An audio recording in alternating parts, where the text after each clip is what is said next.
Sunday, our Sunday stream. We're going to have some challenges this week because I am turning all the knobs and pushing all the buttons and not sure how to make it all work. So I'm just going to ask you to bear with me as we try to make this stuff happen. So while we're doing this, it looks like YouTube is live, so maybe we'll get over there. So everyone, take a minute or two and share out the links because we weren't able to have the starting soon stream. I don't know how to do it with this. So share out the links. So just take a moment to do that. Someone sing for us. Sing. Nobody knows. All right. So, okay. It looks like, yes, we are live on YouTube. I am glad of that. All right. I'm copying the link. I'm putting it on Twitter. Join us live now. Right. It has been a tweeted. It's been a tweeted. It's been tweeted. And did y'all see me posting about I had to go to the new Facebook format? Yes. Yeah, I saw. I'm not like that one bit at all. I can't figure out where anything is. Things are popping up that have never popped up before. Oh, well, look at that. Silverline Live. Right on. That's rare. So, Tommy says, what's up, everybody? Let me go ahead and share this out. I'm going to share it to my story because my daughter said that people see your story. So, I'm going to do that. Thanks, you, Tommy. Thanks, Tommy. I love it, too. It's kind of worn. I need to get me another one. Okay, I shared that out. Let me make restream. It's working. That seems to be working. I think we're working. Oh. So that's good. Royal Airship says, hey, Silverline fam. What's up, Royal Airships? Okay. Whew. So Brett is competing again, and Brett is usually our behind-the-scenes guy. Oh, cool. So, yep. So, so we got our fingers crossed that he'll continue to move forward because there comes a point once he crosses that point, he'll actually get some money, and so we're hoping that he can cross that point so he can get some money for his competitions. He did get a really sweet. I wish I want one. He got a really sweet. His team name is Mud Dogs, and he got a really sweet Mud Dogs jersey that they all wear now when they're competing. So. That's kind of cool. So anyway, Sounds like we need a Silverline jersey. I was saying we should get that. Yeah. Well, you know, I want free merch. You want free merch about that today. Tommy says he loves the new Facebook. Eric Dodson says, "Hey, Eric, what's up, Eric?" Eric says, "Hey, everybody." Hey. I'm saying, Ahoy. "Hey, everybody." Okay, so I'm gonna try this out. First thing I'm gonna do before I introduce anybody. All right, we have got, so much sharing is not sharing, right? So I'm going to share this and see what happens. Okay, cool. Very good. All right, so I'll just do that. All right. So this is the merch of the week. We do have a merch. Silverline has a merch store. So if you will, pop on over there and see what's available.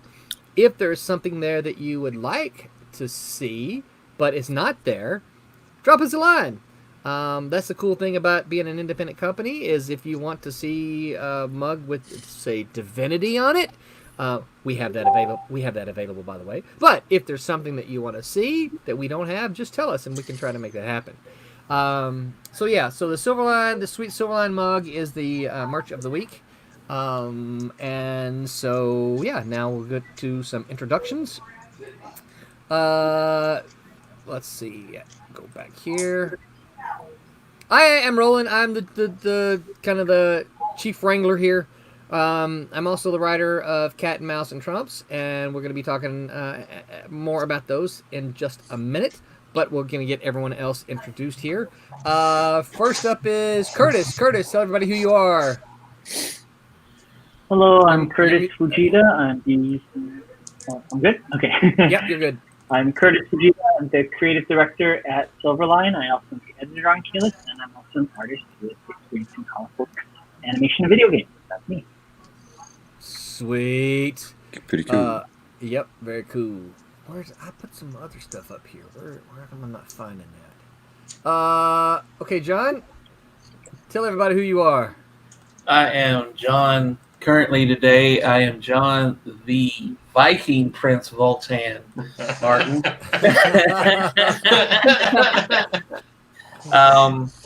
I'm the inker for Friar Rush. As you can see, a page that's just popped up on screen from the first issue. Aaron penciled it, and I inked it.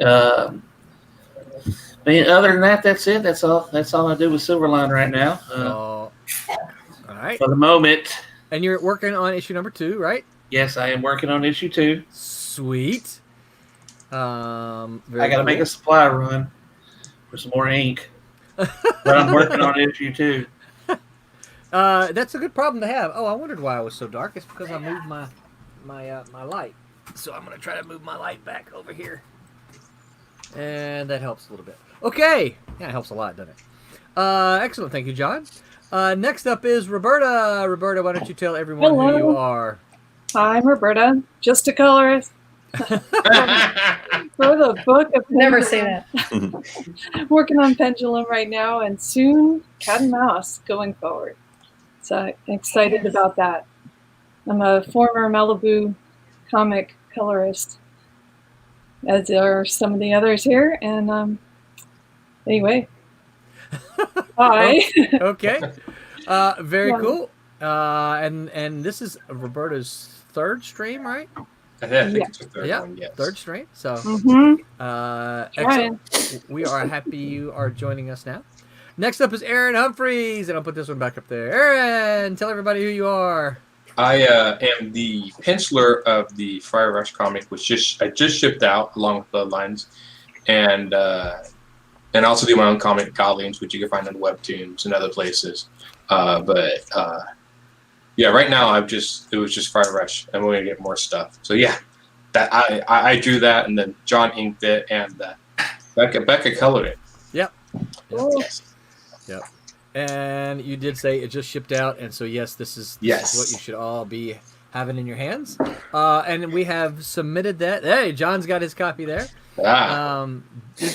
For those of you who missed the Kickstarter, it has been submitted onto Indie Planet, and so hopefully as soon as they get around to it, we'll have those to be added to Indie Planet. Right now, you can get everything up to Friar Rush and Bloodline. You can get everything on Indie Planet.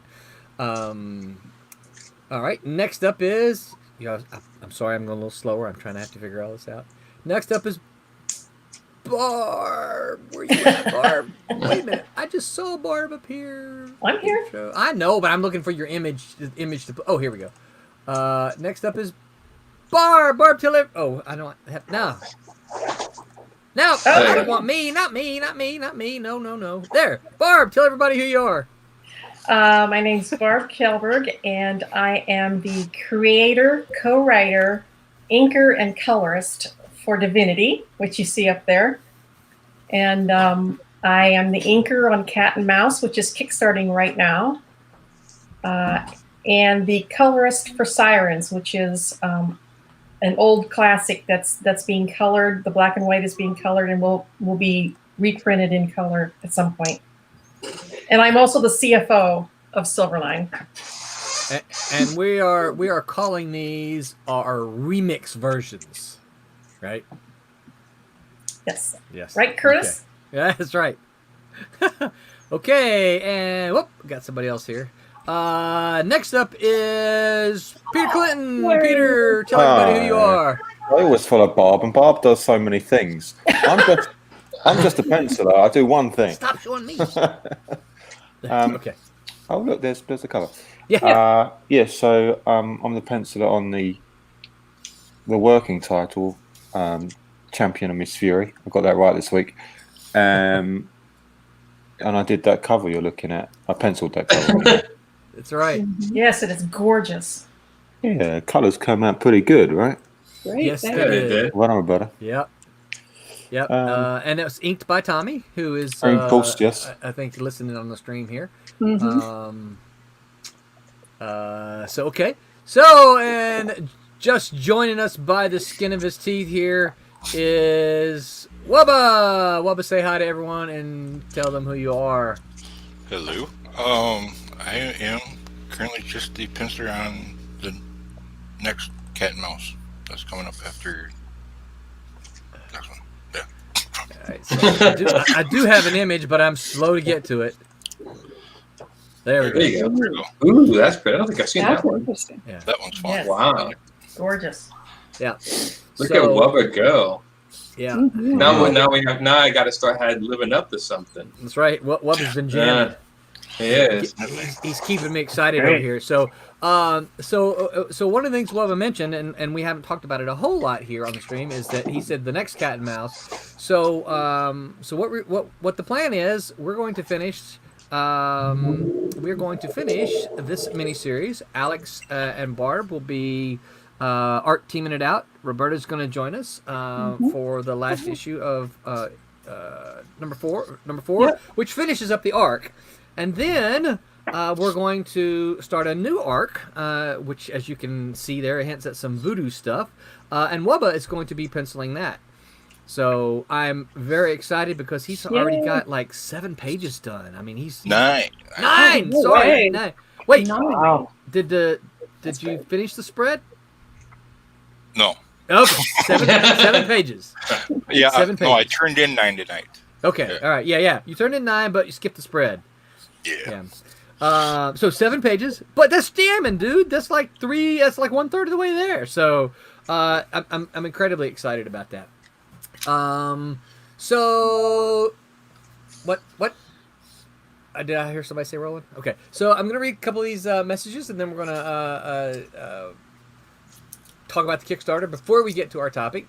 Oh, Steve Halsey says howdy all. John, Steve. I said Halsey. Steve is. I was on OCD with drinking with gas. Was it last night? No, it was Thursday night. A couple of nights ago. Oh man, my days are running. It was And a couple nights ago. John provided a lot of entertainment for us. So you remember that, John? Vaguely. Vaguely, yeah. Cassisi says Vaguely. greetings John's all. like, Hey Cassisi, What how was you I doing? doing? And by the way, Hey. everyone, just so you know, Cassisi just had his first comic. It's available on Comixology now. So Cool. yeah, we're Congrats. excited about that. Yep. Congratulations. That's awesome. See, it's easy, isn't it? Yeah. Yeah, that's, it's comic book fairies. That's what Yeah, happens, right? Yeah. Give it a week. Cedric Boyd said, just pop in to say hey to everyone and hope everyone is doing okay. Looking forward to reading the great comics and stories all y'all are working on. Thank you, Cedric. We appreciate it. Steve says, what's in your Coke tonight? It's Dr. Pepper, not Coke. Yeah. No, it's not. I don't It is drink here. Dr. Pepper. It is right here. My family's not listening, so I can tell you this is Coke. I snuck some. Shame. Okay, let me navigate over to the Kickstarter, which I have not looked at since earlier this morning, to see where it is at. And we are. I guess I could put this on the screen, can I? I mean, why not? Yeah. Yeah. When you're done, I'll share my screen. You can see some coloring. That sounds great. Let me. All right. So why is it not sharing here? There we go. All right. So you can see we've got we're at 89 backers. Got 3,230. This is about, I can't do math. 75%. Is that right?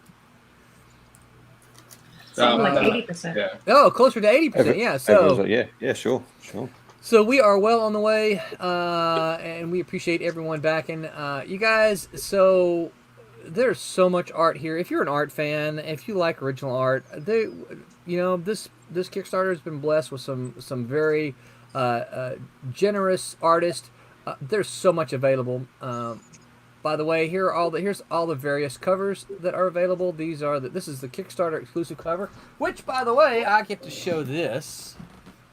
Oh, actually, I'll show you in a Wow, minute. look at the light shine. Yeah. on it. Look I at know. it, shiny. Nice. I'll show gorgeous. it to you in a minute when I'll go full screen and let you see it.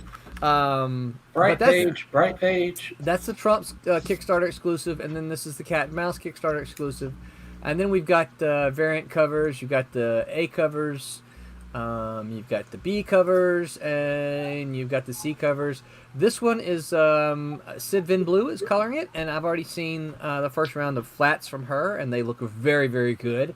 So I'm very excited about that. We should probably be able to update this tomorrow. And of course we've got retro versions, guys. I'm thinking about putting some blurbs on here, like something like Battle of the Kings, maybe for this one, by mouse defeated. What do you think? That's I retro, like it. right? Yeah, I like it. cool. I think Yeah. so. Definitely. All right, so you guys can go on here and look at this art because there's a lot of really cool art. But here we go. Here are the rewards.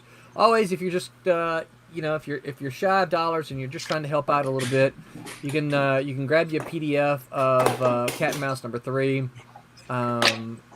You can grab the if you just say, I'm just here for Cat and Mouse.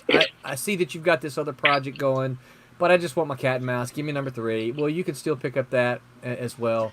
What we really, if you're just here for Trumps, you can do that as well. What we really want you to do, though, is we really want you to pick up both books because we think you're going to like them.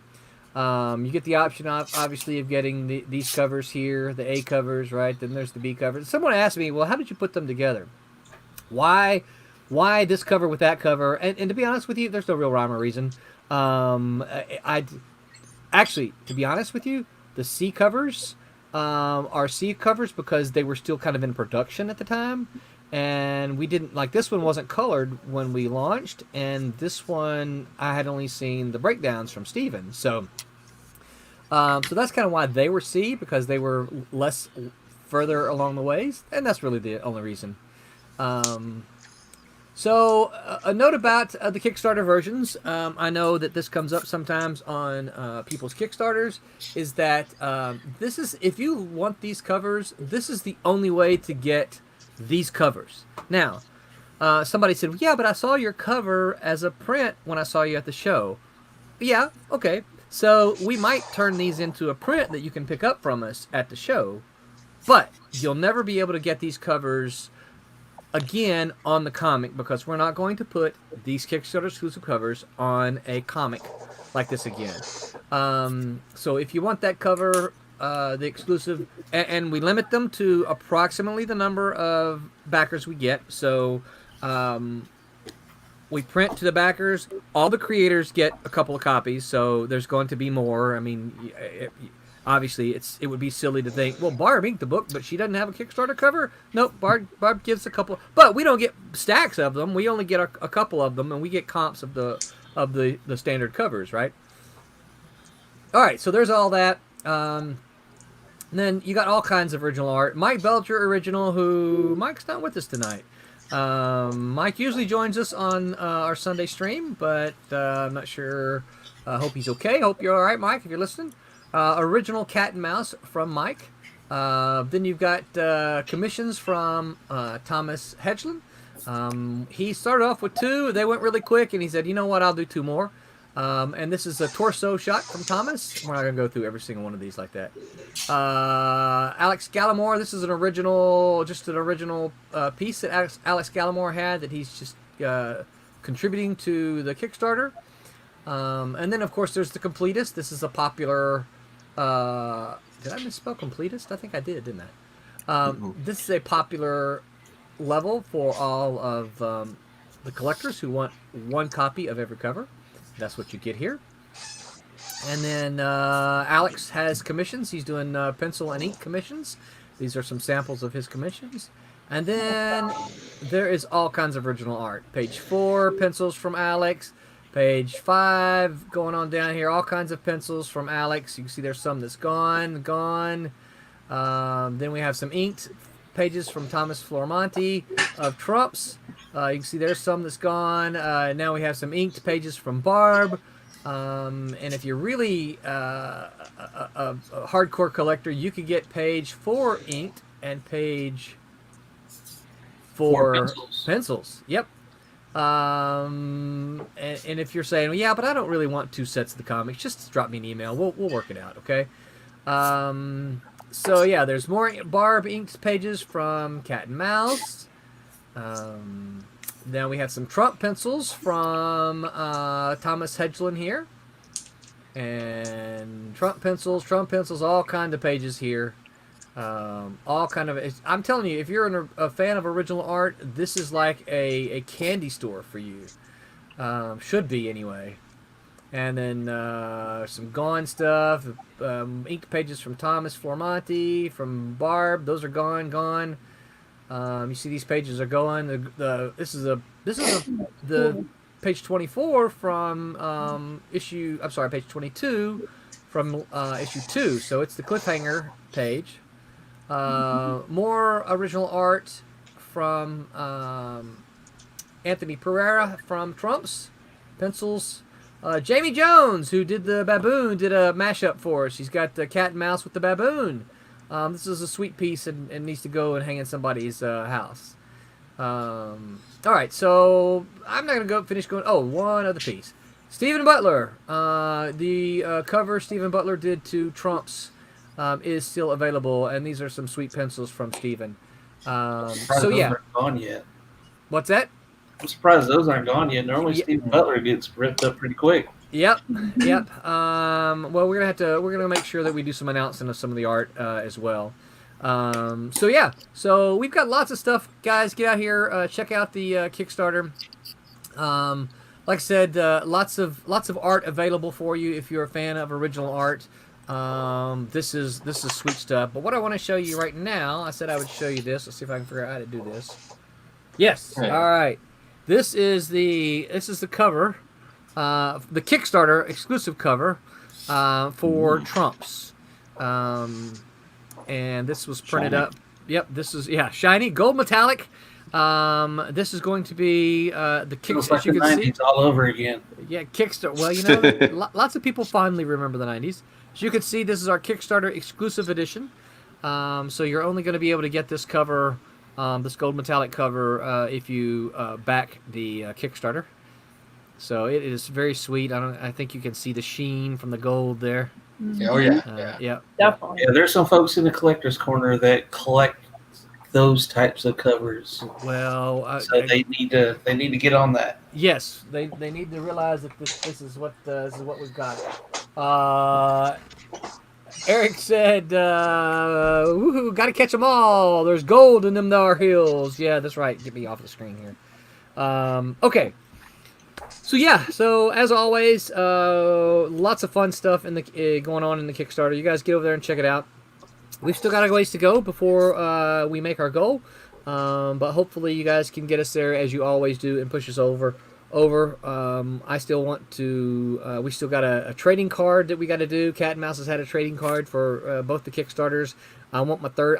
I want the set, right? I want the set of them. So you guys got to get us there so we can get us a Cat and Mouse trading card, as well as some other fun stretch goals that won't tell you about yet because we're not there.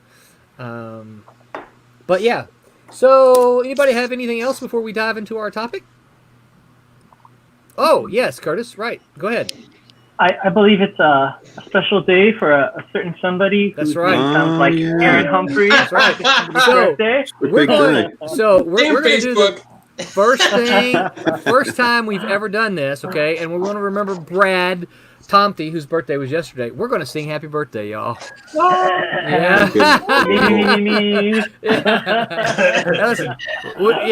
Listen, we are not the Mormon Tabernacle Choir. We are comic book creators.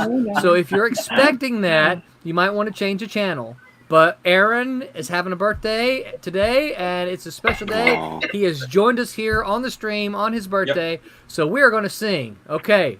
Kurtis, lead us. What? Hey, you're the creative director. Oh, okay. Okay.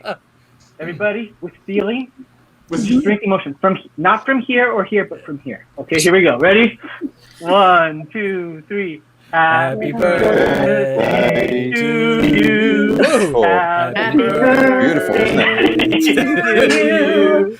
Happy birthday, dear. Man, this sounds terrible. Happy birthday to you. Oh my gosh. I hope we didn't lose viewers. Thank you so much, guys. You're never going to get that. No. Even if they try to. That's right. Steve says happy birthday, and Cassisi says happy birthday as well. There. Thank you. So yeah. Happy birthday, sir. You want to tell us how young you are? 45 today.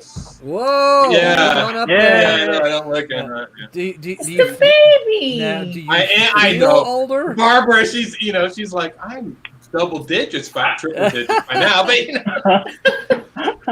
Something like that. I'm retired, so that gives you a hint. yeah. Well, Aaron, we feel honored that today is your special day, and you still chose to join us on the stream here, so we can talk about some fun stuff. I'll have some chili cheese fries in your honor. Sounds like a good idea. And Brad, if you're listening to Brad, whose birthday was yesterday, that goes out to you as well. So all right. Well, today we're going to be talking about adaptations, movie adaptations of comics. So we're going to talk about the worst, and then we're also going to talk about the best. I think I want to go through and talk about the worst because I think we're probably going to have some exciting and spirited. Yeah. Please share so we can see Roberta. Get that up there. There's Pendulum too. Okay, I'm not seeing the share Not yet. Not Yeah, yet. it looks dark. Why? I'm not getting a notification that you're sharing yet. So. Oh, wait a minute! There it is. There it is. There. It came up. There we go. Here it is. I see it. Woohoo! There it is. All right. This. Let me go over There here. we go. All right, so Pendulum. It's, what did you call it? A classic recolor or Yeah, something? it's the remix. Remix. It's the remix. Remix. Yeah. Eric Dotson said it's a good thing it's being recorded. So we've been in comics. Those of us who've paid attention to comics know that when we first started in comics, there weren't a lot of comic adaptations. I mean, we had very, very few, especially film. Okay, so one of the questions that went around in our group is like, are we going to talk about animation? We're not going to talk about animation. That's another conversation, okay? Because I think we can do a whole segment on that. So this one is only going to be comics to live, okay? So we can talk about TV, we can talk about film, but no animation for tonight. We'll do that later. So anyway, we didn't have a whole lot to talk about, when we first started reading, but things started happening in the late 80s, right? And then we started getting a lot of adaptations that we could actually look at. So this 2020, what is the absolute worst adaptation that's happened? Okay, Barb, you go first. She's thought about this. The one I hate the most, Howard the Duck. Howard the Duck. Oh, yeah. I can't stand that movie. So why? What about it don't you like? Everything. Fair enough. I thought that was a decent movie. Oh, There's no no, we had a Muppet Duck. I mean, it was horrible. I mean, it looked like a guy with a fake duck head on. It was just embarrassing. Probably was a short guy with a head on. And right up next to that, I think Red Sonja with Bridget Nielsen. Oh, yeah. Oh, I forgot about that. Barbara, this is not your Christmas list here. Oh, that was so bad. That was so bad. I mean, it had two people who couldn't act. I mean, granted, Arnold has gotten better over the years, but Arnold and Bridget Nielsen, I mean, it was just painful to watch. And she had this 80s punk style hairdo. Yeah. You know, it was not the big luxurious red curly locks that Red Sonja was supposed to have, and it was just painful to watch. Well, it was the 80s. What else do you want for Christmas, Barbara? So we got Red Sonja we need to get you. We got Howard the Duck. If you need anything else on your Christmas list, you just add it on, okay? Well, I've got more on the list, but I'll let somebody else take a turn now. So hold on now. Let's hang on to Howard the Duck for a minute here. Okay. So I've not seen Howard the Duck, I'm afraid.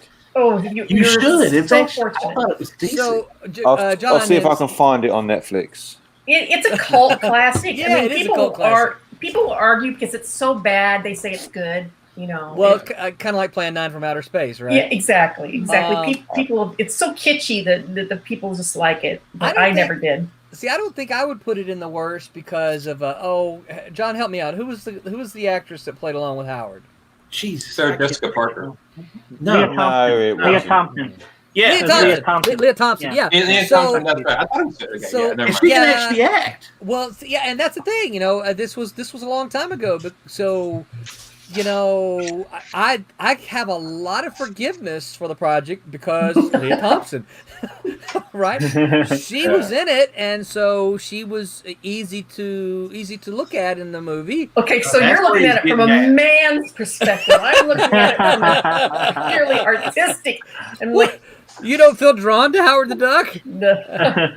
And you know, I mean, Leah Thompson was. I heard a rumor that if you look really, really closely at the big battle scene in Avengers Endgame, you know, where everybody's coming through the portals, that somewhere in there, Howard the Duck is there. But I haven't found him yet. Yeah, he's there. He's there. He is. CGI.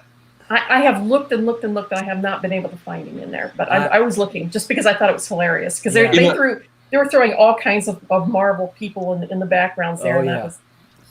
And like Tim Robbins was in that too. The guy who started Shawshank Redemption. And Tim Robbins is a great actor, and you see him in that, and you're like, "Wait, what?" It's like, what is Tim Robbins doing? Howard the Duck? You got to start somewhere, I guess, right? He was the comedy relief. Yeah, that's right. He was. Nita Lanning said Howard the Duck was C. Michael's worst one too. So, okay, so who's next? Are we talking about bad ones? Yes, bad ones. Well, Catwoman. Agreed. Yes. I'm with you. Yeah. Catwoman. What else? What else was really bad? Oh, the most recent Fantastic Four. Oh my gosh, that was terrible. That was horrible. So hold on now. So before we just start listing bad ones, try to think of which one was the worst of all, right? One or two. Which is the worst one of all? Catwoman. I actually go as far as saying Steel was worse than Catwoman. Which one? Oh, Steel. Cool. That's going back a bit. Yeah. That was bad. Yeah. The only thing Barry can halfway act. I will admit, though, I didn't like any of the Fantastic Four movies, but I did kind of like the way they did the Silver Surfer in certain scenes. Some of the stuff they did. Oh yeah. Like when he would like go through his board, go upside down. Like, well, that's kind of cool. No. That wasn't the most recent. That's not the most recent one, though, is it? The most recent one was with. Okay, yeah, what's his that's name right. from Black Panther? Michael B. Jordan. Oh, that's right. That's right. Yeah. See, now I thought the worst Fantastic Four movie was the one with Ian Gruffudd and Jessica Alba, Chris Evans, and Michael Chiklis. No, they made two of those, didn't they? Yeah, they made two. Yeah, they did two of those. First of all, it's got Jessica Alba in it, so it's not there bad. You go. See, Pete, I'm telling you. Yes, I'll say it. Everyone's thinking it. You're right. But all right. I don't think they did it very had good. America's ass. Yeah, there you go. But it didn't do a very good job with the thing. I mean, he was just clunky, and I think they would have been better if it was mostly CGI. But it was kind of awkward. I just like how Barbara's being voted out by hotness of women. Is the movie bad? Well, hot lady in it. Forget the cinematography. Forget the plot. Look at the women. Listen, Look at the women. I think that's what we should talk about. I've heard Barb talking about male eye candy as well. I have heard her saying, wait till we get to my favorites list. I have heard her saying, "Oh, I don't care about that movie. I just wanted to look at him." I've heard that now, so don't feel You bad know about who that. I'm going to talk about on the best list. I think I do, but yeah. I would agree with the Fantastic Four there. I think that was pretty bad. So all right. So who else? Who's next? I'll go. Okay. All the X-Men movies. Really? What? Horrible. Shots fired. Hey, that's okay, man. I said the same thing about the You Marvel know- Universe. No, 'cause So, Really? it gave us Hugh Jackman as Wolverine. No. Yeah. No, here's- you mean the Wolverine who was ready to do song and dance? Oh. You mean Pretty Boy Wolverine, right? 'Cause that's what he If I was. can like the Fantastic Four for Jessica Alba, I can like the X-Men for Hugh Jackman. That's Yeah. Oh, yeah. He was cut like hell. also had He Patrick wasn't Stewart. cut until Nothing he does is bad. down the line. I Nothing will Patrick admit the Stewart does is bad. Yeah. That's true. The X-Men movies were a mixed bag for me. I liked them, and then I didn't like them. It's one of those things like I'll watch them, but then I never come back like really satisfied. Yeah, this stuff. Yeah. Didn't They it started really? bad and they got worse. Well, they brought in some things from the comics I just thought was stupid. One is the bone claws. I hated the bone claws. I did too. Could not believe that. When they brought him into the movie, I'm like, why?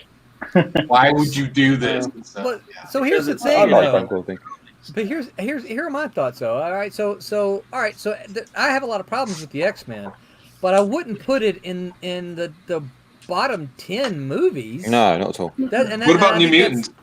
Oh my God! Have you seen I've not that? seen it yet.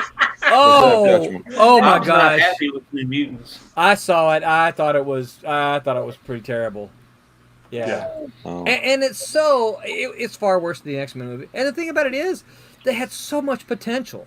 You know, you look at it and they're like, yeah, you could do this, you could do this, you could do these things, and they never did it. They didn't do any of this stuff.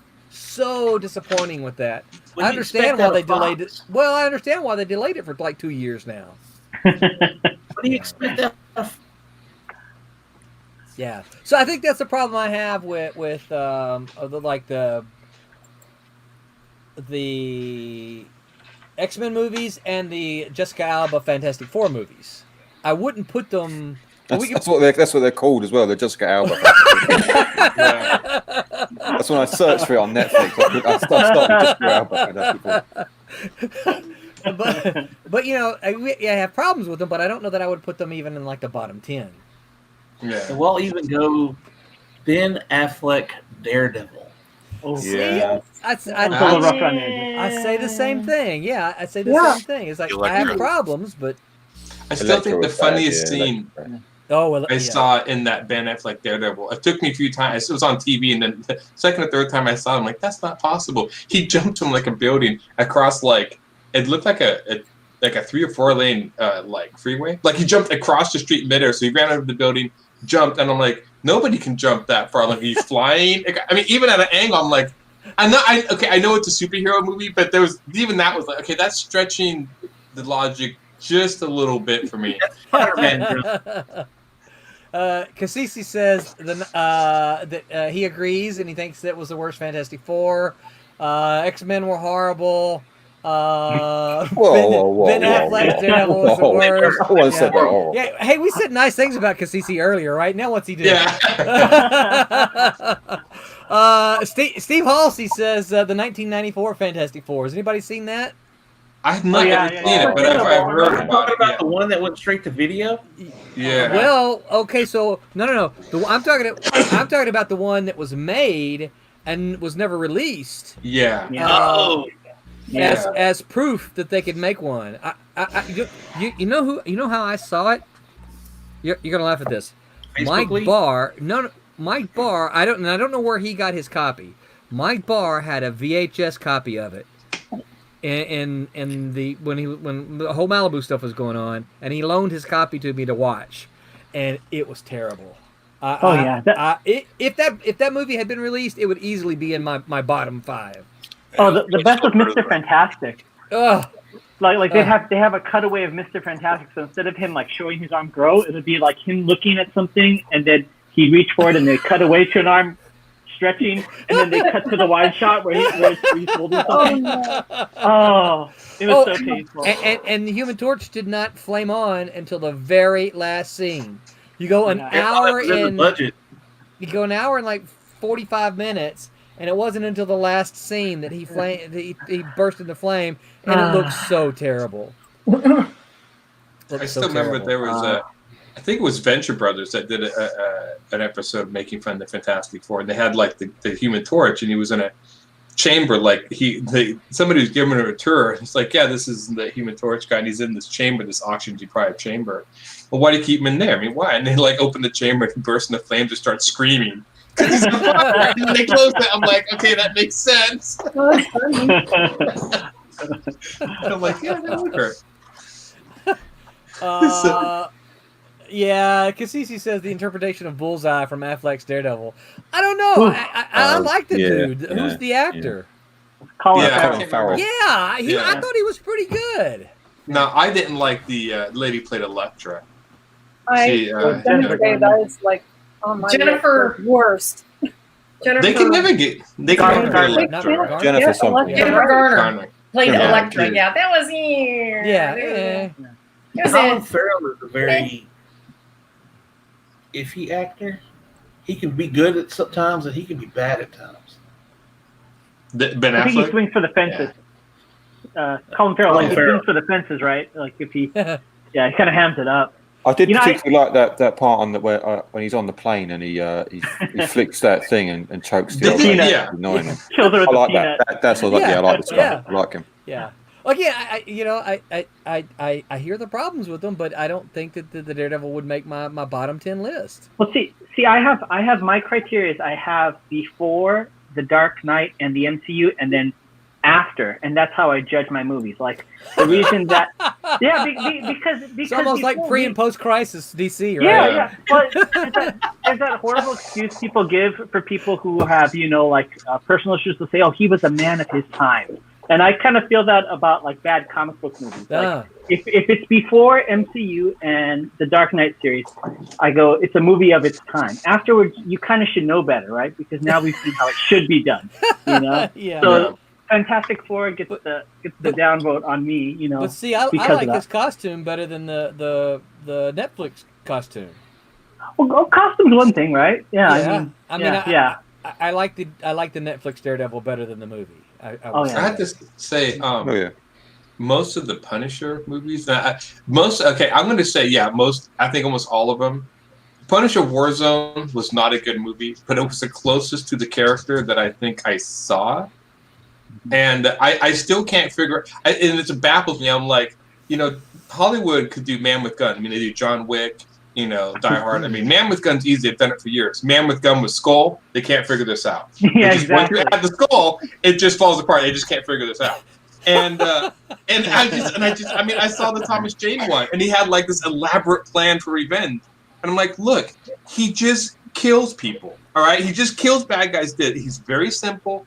He doesn't have to be this guy plotting a master plan to destroy whatever. And it was just like, that's why Warzone had a few scenes in it where he was actually going around blowing up bad guys. Like, that seems like the Punisher. And then he would start talking.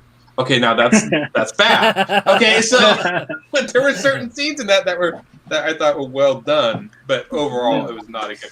I actually really like the Tom Jane Punisher, just because it's. See, some people do. I like Thomas Jane, and I think I think he's a good actor. It was just I just never, and I tried to watch the new Netflix Punisher, and again they started going like, well, actually his, I think his like family was killed part of a government conspiracy or something. I'm like, no, that's stupid. See, you just quit, change it. He's the simplest character.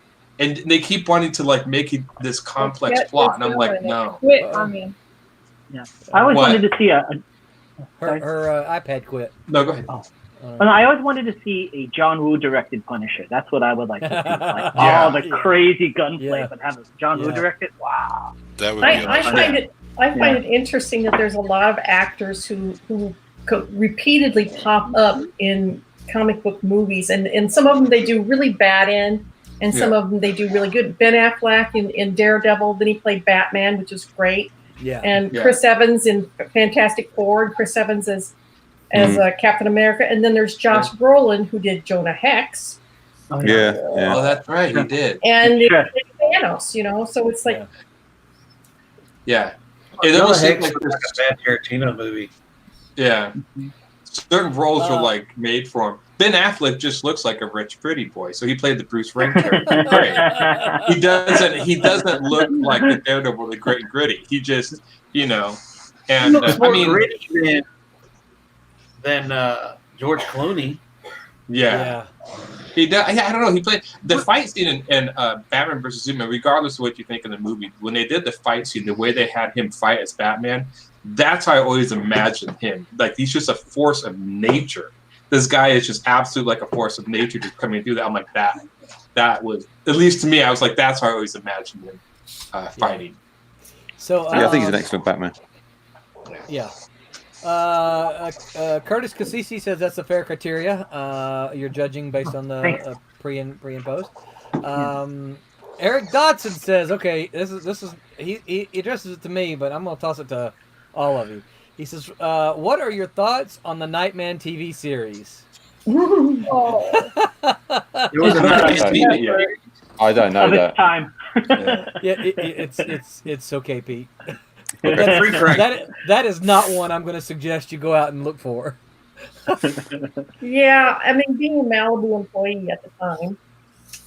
we knew it was not great. Yeah. I think I remember seeing a picture of it. I never watched it, but I think I remember seeing a picture of it in the big red freaking lens eye. I watched a couple of episodes and I'm so like, fake. nah. Yeah, that was kind of me. I watched a couple episodes and I'm like, oh, I can't watch anymore. Yeah, it was painful. Curtis?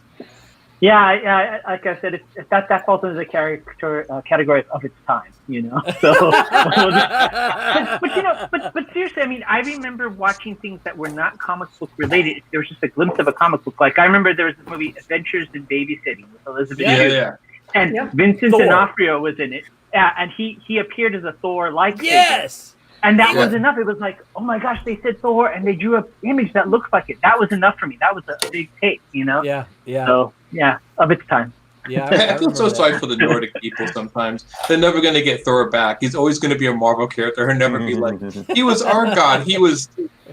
No, they just kind of put their hands up. I actually heard. It was unbelievable. This, to me, was like, I actually was shaking my head. I'm sitting in the theater. We're about to watch either Thor or one of the Marvel movies that starred Thor. And the two people in front of me, one guy goes to the other guy. It's like, you know, Thor is like the worst character Marvel's made.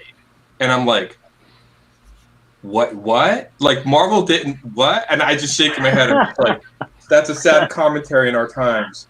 Actually, just wait until God of War Ragnarok comes out, and that's going to help save Thor a little bit. Yeah, I got one for you, Aaron. When I saw Titanic with my brother, we were in the theater in line, and this boyfriend and girlfriend in front of us, and she goes, "Gosh, I heard this is going to be a sad movie," and the boyfriend goes, "Yeah, it's too bad everybody dies." And she punches him on his shoulder, and she goes, "You jerk! You ruined the movie for me." No way. Oh man, that's just yeah. Well, Peter, you never told us your worst comic books, did you? Yeah, he listed them off. Yeah. Oh, he did? Yeah. Catwoman. Oh, that's Yeah. right. Yeah, That's yeah. right. He did. The later Batman. What'd you guys think of the Joel Schumacher Batman movies? I didn't like them, but I know some people actually do like them. I thought they were horrible. Do you mean the George Clooney one? Yeah. With Arnold Schwarzenegger and As Mr. Freeze? and Jim Carrey. Yeah. Yeah, that was bad. The Riddler. That was rough. That was That was painful rough. too. And there was no, that was Val Kilmer that had the Bat nipples. Val the Kilmer, Batman. Batman Forever. Okay. Had Tommy Lee Jones and Jim Carrey and Chris O'Donnell. Yeah. That's right. Okay, Chris O'Donnell. Yeah, that was Val Kilmer. The Yeah, new- Chris O'Donnell. George Clooney and Chris O'Donnell and Arnold Schwarzenegger and Uma Thurman. And Alicia Silverstone played Batwoman. Yeah. Oh yeah. Yeah. Right. See, I don't mind those. I don't love them, but I don't look at them and think, oh, this is the worst Batman ever made. You know? Oh, the George Clooney one was the worst one ever made. That right there was horrible. Yeah, he admits that as well. That's fine. Well, especially because George Clooney at the time when he talked, he always did this with his head. I don't know if you remember that. And so you'd see him as Bruce Wayne, and he'd go, "I'm Bruce Wayne," and then he'd come up and "I'm Batman," you know. And then you just go, "How can you not?" You know? So you're No, saying I'm not ever gonna not see that. Yeah, right. Yeah. It's like, you know. So have any of you seen Bat Thumb? Yeah. Would that be considered live action? Oh man. Oh, that's I mean, interesting. it's thumbs, right? Yeah. So who else seen it? Curtis, you've seen it, right? Yeah. Yeah. I mean, Aaron? No, I've never seen it. What? Just me and Curtis? All right. We have homework to What do. the heck? Yeah. I guess it would be a live action, technically, you know. So. Anybody have a guilty pleasure movie? One that everyone thinks is so bad, but they watch it and then it's just like. Hold on to that question. Question. So I'll forget it. So remind me.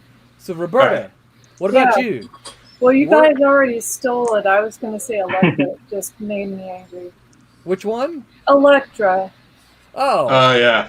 And Yeah. that's because I loved Electra. And I don't know. They got her costume right. I'll give it that. That's Yeah. great. That's they did get her literally costume about right. it. It was bad acted. It was bad plot. It was bad direction. I mean, there wasn't anything that I thought was any good. Bad It action. was boring. It was just very boring. It I'm really surprised was. nobody has mentioned the Captain America movie. Not the new one, but the one with the fake ears.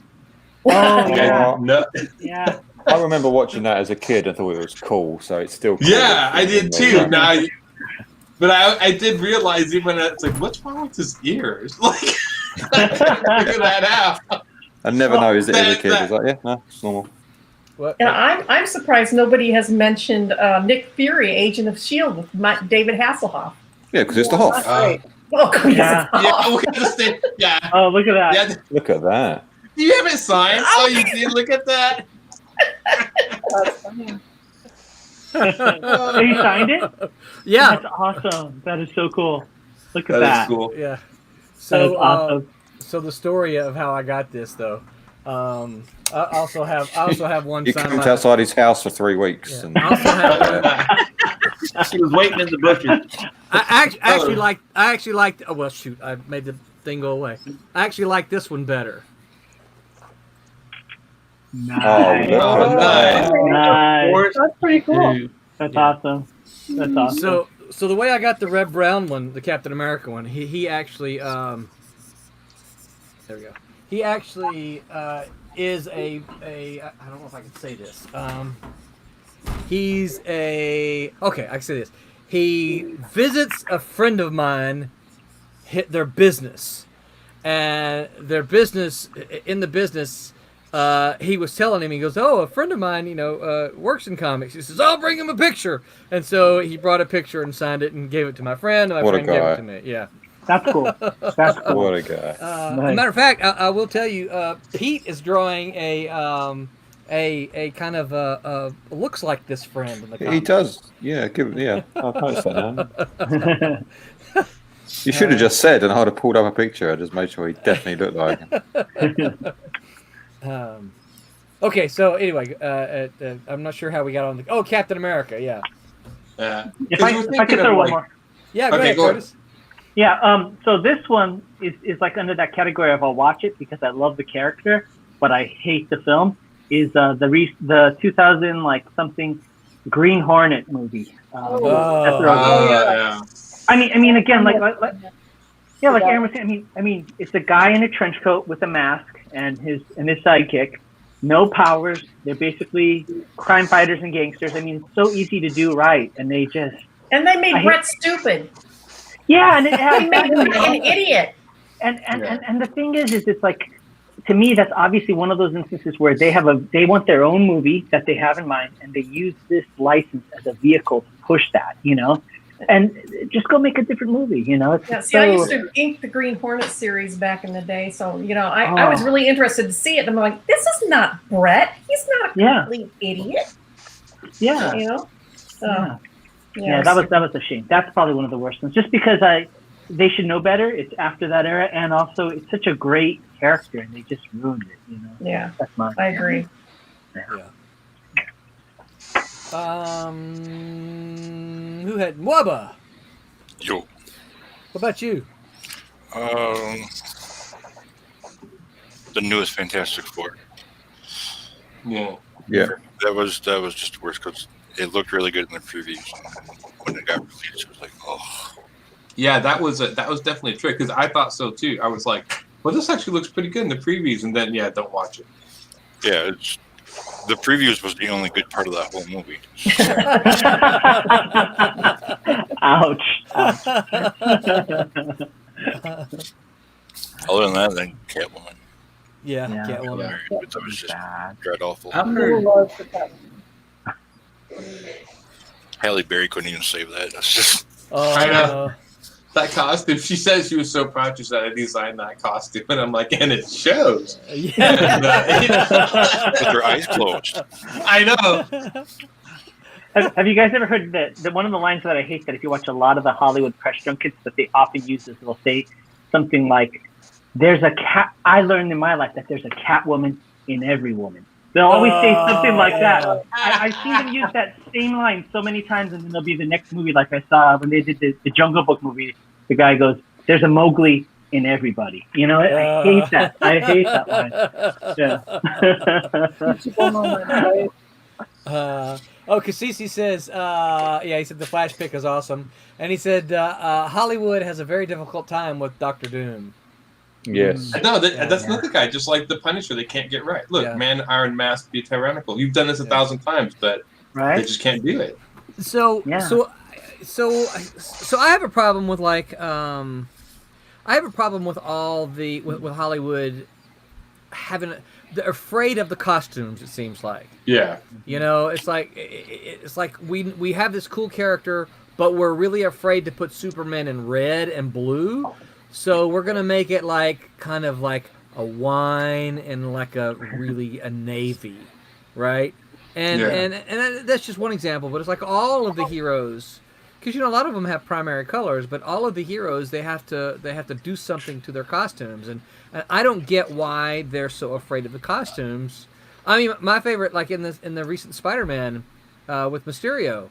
My favorite segment of that movie is when he's in the traditional red and blue costume. I'm like, I like that. Stick with it. I don't like the spider armor iron thing. I don't like that at all. Yeah. Yes, I but never. think of the toys. Think of the toys. You've Well, got to sell the toys. Yeah. No, you're right. And that's You're right. the truth, isn't it? If It is. They can sell more toys. I mean, But the new I Marvel don't get why movie. they. Oh, go ahead, It's your Curtis. birthday, Me and go you are perfect. No, Let's synchronize. It's your birthday. It's your birthday. Go for it. Yeah, it's all your you. birthday. The Marvel Cinematic Universe has gotten close to representing the most accurate on screen. Yeah. But still, some don't work. Like I rewatched saw the Avengers on TV and had the Captain America. It was still there, but that costume didn't. Chris Evans kind of looked like a dork in that costume. I don't know. Something about that didn't work. The very You first talking about Avengers. the military one? No. The very first Avengers movie. Oh, Where okay. he was in the that costume didn't work for me, but later on they kind of changed it, and Captain America always looks better to me if he has some sort of military gear or some sort of like my World War II one's the favorite. Thor they kind of get at, but they're the ones I've gotten the closest, but they still a little bit stray from just putting the straight costume on the screen. Yeah. Like again, the Captain America, even when they put that one on there, it wasn't exactly the Captain America costume. They changed it. They always have to mess with it in some way. And I think this is one of the reasons that character like Iron Man works so well. Yeah. Because, I mean, he's in a suit of armor. Well, you know what? In the comic book, he's also in a suit of armor. So they don't really change that, you know? Yeah. Oh yeah, his armors are awesome. Yeah, and of course I know you were slobbering over Tony Stark, but Cassisi what her says top movie is. Yeah. Cassisi says, I think there's a fear of going back to the Batman movie that failed. It nearly ruined the market, so I think anything campy is feared, or anything interpreted as campy, which might be the really primary costumes. But I can see that. I guess so. But it's one of the things that for me, my personal thoughts are, look, if you think the property is worth investing money in as a license, why would you want to go in and change it? Yeah. You know? Yeah. Yeah, Have you guys ever come across the costume where they redesigned and you thought it actually looked kind of better than the comic?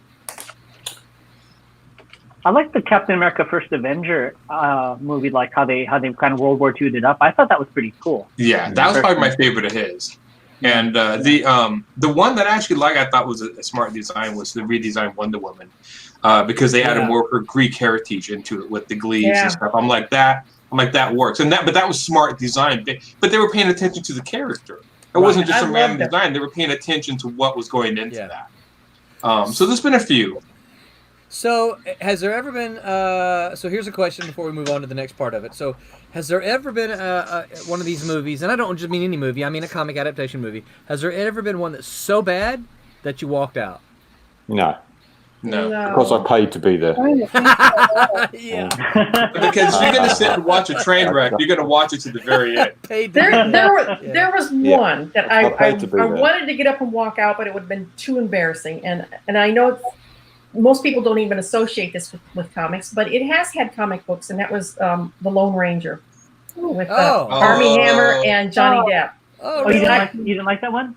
I thought the character of Tonto was so butchered that it was actually embarrassing, and it made me uncomfortable.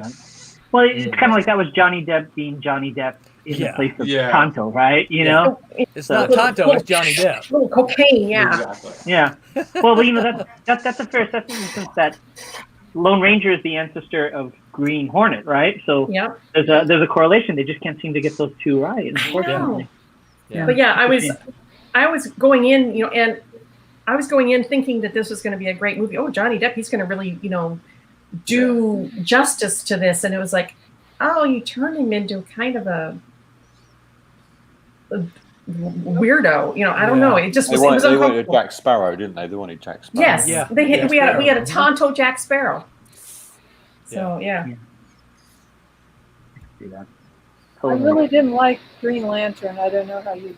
Well, that's my that was pretty unwatchable. Yeah. See, I put that one also in the category of I didn't hate it, but I didn't love it. Well, see, that was my guilty pleasure was Green Lantern.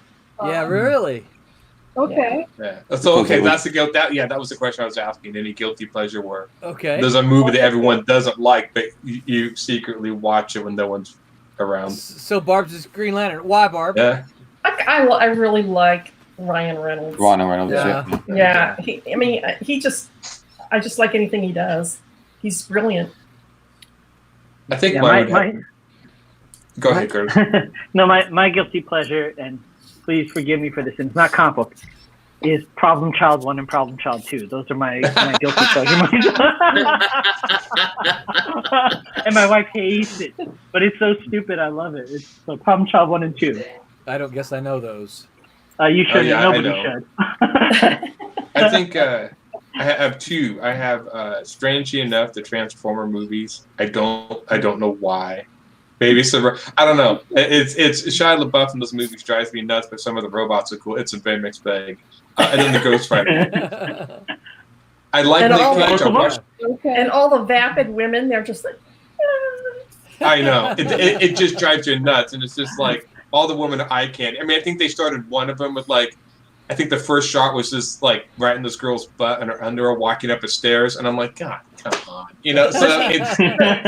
Does she have pillow lips? She's in. I know. Yeah.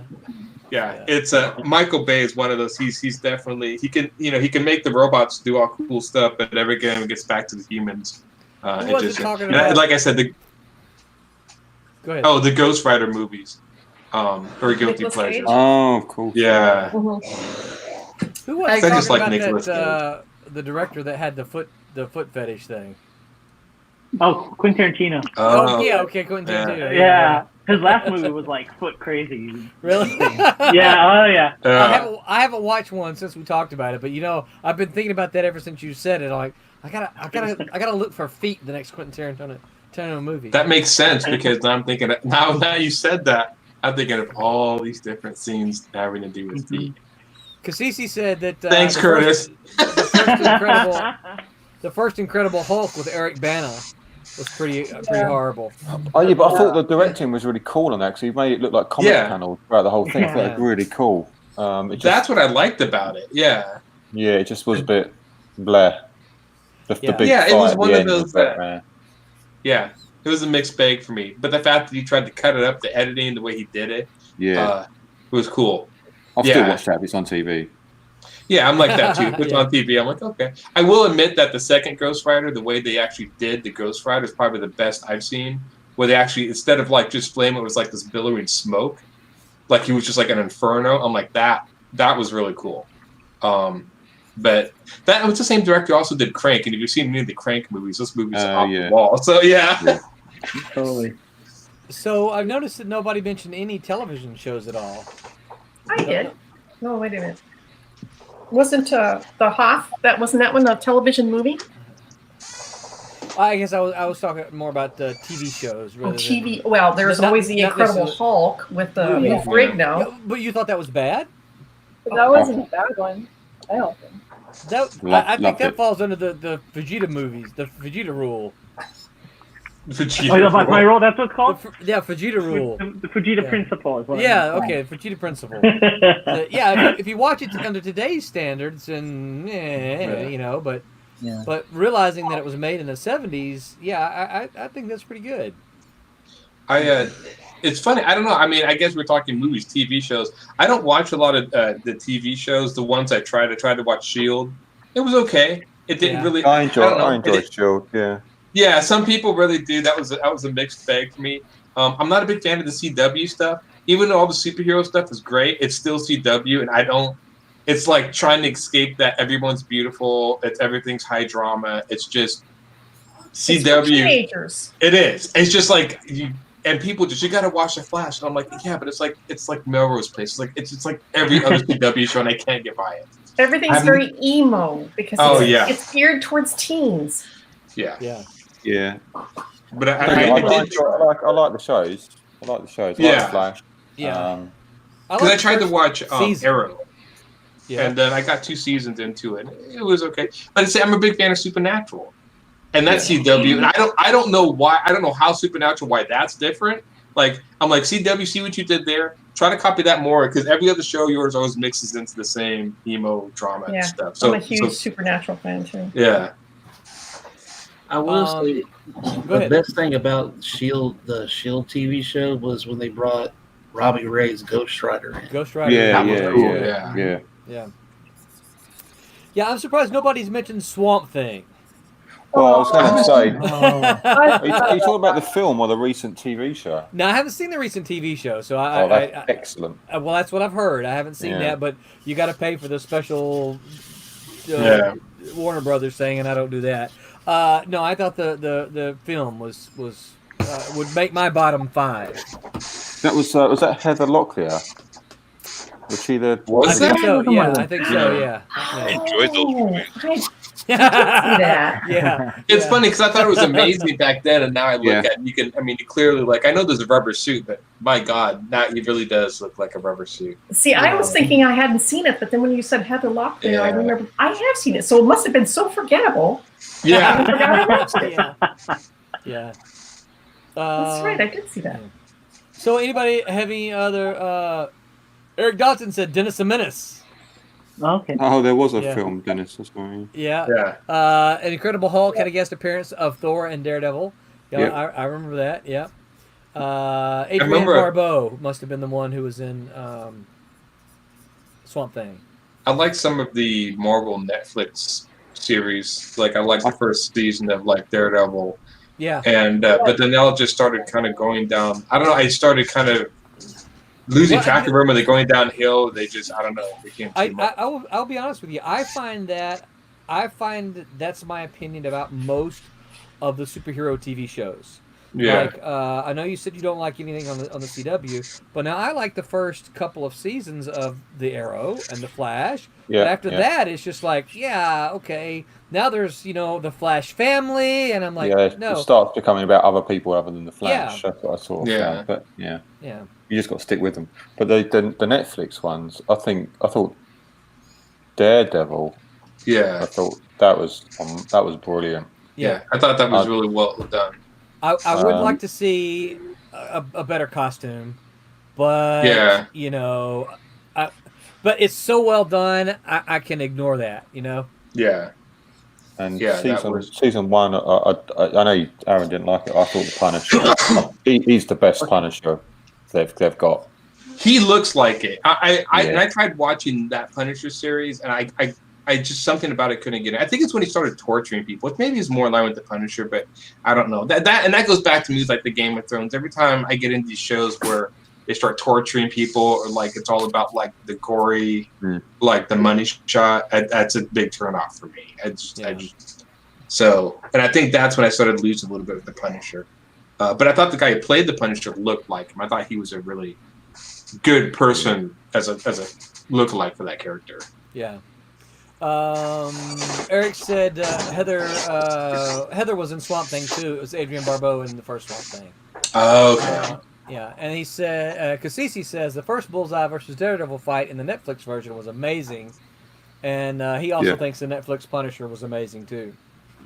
Yeah. Anybody else have any guilty pleasures before we go on to the ones we like? Just a Swamp Thing that you were just talking about. Wait, you say the Swamp Thing is your guilty pleasure? Yeah, the original Really? TV series and those movies, yeah. Really? Yeah. I've always been a big Swamp Thing fan, so. Yeah, wow, okay. Interesting. Sorry about that. Sorry about that.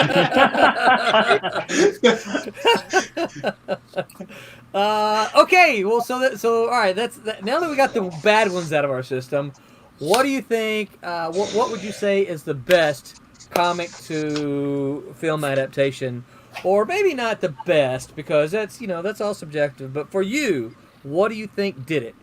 As far as the adaptation from comic to film. Captain America: Winter Soldier is an incredibly good film. Amen. Yeah. Exactly. Really good film. I And hate to it's not say just because it's got Scarlett Johansson in it this time. It's because it's actually a really good film. The first Iron Man was too. Yeah, That was my favorite. My top number one. That one, because you saw that when you were like, "Holy crap, he does look like Tony Stark." he does. That was inspired. I mean, it was just the whole backstory, the way they did it, and it had so much funny bits in it too that were humorous. Like the robots. He was like, "I'm going to donate you to community college," and it's his first test, and he goes flying up and hits the wall. Yeah, I don't know. It's just a lot of funny bits in it too, and I thought it was just brilliant. Well, yeah, and I think one of the things about that, is they were able to capture. So I think my biggest problem for a lot of these movies that we talked about are no good is that they don't respect the property. They don't really respect the character, or they're like, okay, well, yeah, I get that it's Superman, but I don't like, I'm gonna fix this, right?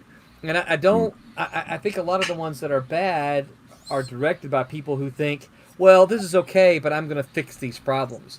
And I think you look at Iron Man. The only real change that I see they made was instead of Vietnam, he was in.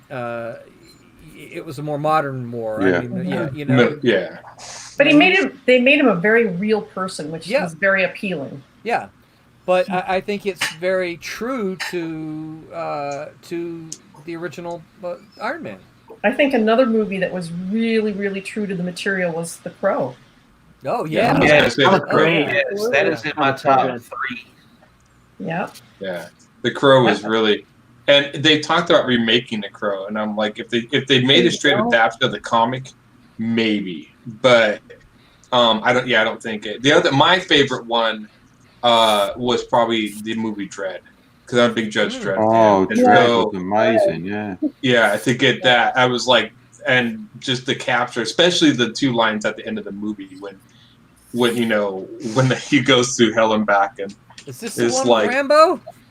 No, this is the one with Carl Urban. If you've never seen Dredd, if you've never seen it, go see it. Oh yeah, okay, I know the one you're talking about. Yeah, it's another series I worked on right away. Yeah. I think all of the Avenger movies were awesome. Yeah. Mm-hmm. I was gonna say I figure mine would probably get some groans, but for me it's Flash Gordon. No. No, for me it's the Age of Ultron. Oh, really? Yeah. Yeah. I liked it. And that's because and my reasoning is because the Vision has been my all-time favorite hero. Vision and Spider-Man. Ever since I saw Englehart and Perez tackle him in the Avengers. Now I had some issues with the Vision, the way they handled him there, but I thought the spirit of the movie captured the spirit of all the characters. And I thought it was done. I thought it was done very, very well. That made me all misty, nostalgic kind of thing. Yeah. My only problem with that one was the way they handled Ultron. Because I liked Ultron, and I didn't like the fact that he was like this snarky guy. I just liked him better in the comics when he was like, "All humans must die," just like that overlord. That was my favorite. But that was just, and that's just my. That's just kind of my. And now I'm not even gonna pick on Marvel. That's just the way a lot of superhero movies, they'll make the bad guy like snarky or goofy, and I kind of wish they also made him the fault of Bruce Banner and Tony Stark instead of Hank Pym. Yeah. I mean, that was the same, and they take it a lot. I mean, what do you got? Did it ever bother you that they took out Tony Stark's alcoholism? I mean, you knew they had to if it was Disney, but do you think that was because that was such a major part of his character? Well, you did touch on it in part 2. Yeah, they hinted at it. They touched on it, yeah. They hint at it quite a bit, but they don't. Yeah, they didn't, except for the one scene at the party where he's drunk, peeing in his suit. They really didn't show him drunk. Yeah, and obviously I know with those type of movies, that's not where you can handle it. But I mean, and I'm not just picking on that. I mean, there's other movies that people have taken out certain things that I thought were defining moments of the character. I mean, even they switched to Ant-Man, but I mean, I liked Hank Pyme's like alter personalities and and the stuff and the wife abuse. I mean, the domestic abuse between the two and a lot of the books is interesting. I know they can't do so. There's a lot of serious topics they covered they took out of the movie just because Disney. Yeah. I mean, you can't make a family-oriented movie and have them. And sometimes it bothers me because it kind of gives that music gives those characters a little bit of depth, but gives them their flaws outside of their human flaws. And that was, and I'm not picking. I mean, DC and all of them, they do that too. They kind of take out some of the flaws that have been built in those characters. Yeah, and I don't like the character that's too perfect. Yeah, that's what I don't like. I want those flaws in there. Yeah. Eric Dodson says he liked Mystery Men. Oh yeah, that was a pretty good. Yeah, that was good. That was a good one. Guardians of the Galaxy. Yeah, that was a good one. Although here's my problem with Guardians of the Galaxy. That's not my Guardians. That's kind of the common argument, Yeah, I mean, I thought the movie was very good. I enjoyed it. I would go see the next one if it came out tomorrow. But I look at that and I'm like, yeah, that's not really my Guardians of the Galaxy. In the same way that the Netflix teen group. The Teen Titans? No. Daredevil and Power Man. Oh, the Defenders? Defenders. That's not my Defenders. My Defenders are Doctor Strange, Hulk, Submariner. Those are my Defenders. So, see, I think when a movie succeeds is when it cannot be your version of it, but you still like it. Like Into the Spider-Verse. I had a friend tell me, he goes, "That's not my Spider-Man." It wasn't my Spider-Man either, but I liked the movie. Yes, it was well done. Yeah. So I don't think that the flaw is necessarily that it's not an accurate adaptation as much as there were flaws in it that made you focus on that aspect. You know what I mean? Right. Yeah. But I was going to say, I agree with Pete on the Winter Soldier, but I also feel like Winter Soldier works because of First Avenger. Some people I know don't like First Avenger, but because of First Avenger being the setup and having that hopefulness and that kind of outlook from that kind of dated time period, it made Winter Soldier that much more visceral, that much more intense, Civil War. Civil War. Yeah, but the Civil War, my problem is Captain America. Like out of all the Marvel, Captain America is like my favorite hero, and I liked Chris Evans' take on him. And by the time you got to the Civil War, I'm like, where's Captain America? Oh, he's over there. No, wait, where is he?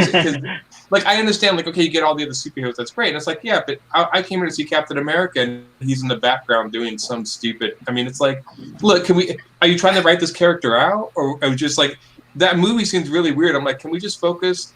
it's called Captain America. Can we focus on him just a little more? Basically, it was an Avengers movie. Yes. Yeah, Avengers. and that was an Avengers movie. That's why I kind of lost, because I mean I really came to those to see Captain America. When they started kind of downplaying, I'm like, okay, I'm all done. Because I didn't have, and that's just me. I just didn't have any stake in any of the other characters. I'm like, I don't care about them. I just want to see them. So who do you guys think was the best Spider-Man? Strangely enough, Andrew Garfield to me looked the most like him. I know a lot of people don't like those movies, but when I saw him, I'm like, he actually looked like Peter Parker to me, and I actually thought he was funny in that one. I am probably on the minority, and like I do not like Tom Holland. I do not think he fits that character at all. Well, I thought he was awesome as Tom. You're so I right. couldn't stand Tobey Maguire. He's Tom Holland's the closest overall. If you actually look at Tom Holland is brilliant. If you actually look at all the characteristics for Peter Parker, Tom is the closest out of everybody. Mm-hmm. I think Tobey Maguire is a good actor, but I think he was too old from the get-go. God, he's wrong for that part. You know. Let's go ahead and say right now, though, the best Superman movies were Christopher Reeve. Oh yeah, Agreed. Yeah. Agreed. Yeah. But Henry Cavill, I think, is a wonderful Superman. Yeah, I think he does a good job. I think he's a good Superman. I think the problem that he has is bad scripts and directors. Mm-hmm. And bad color schemes. Well, yeah, that's the Zack Snyder color scheme. Yeah. How about the Batman movies? I like Christopher. Ben Affleck's my favorite. I like the Christopher Nolan movies. Please don't tell me you like the third one. Which one? Okay. The Batman Begins, The Dark Knight. Those are the God. two best ones, I think. Yes, It was okay. I mean, it ended it like. No, it's not. Watch it again. Well, the funny thing is I think after the guy who played the Joker, after he died, I just think Christopher Nolan lost all heart in the movies. And he was really close to that actor, and he was supposed to be in the third one.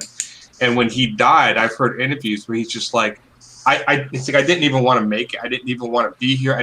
And so I think he phoned the third one in. And I think that was just because of that. Oh, it's clear he phoned it in. Yeah. I think that's I enjoyed the first two of his trilogy, and I thought they were well done.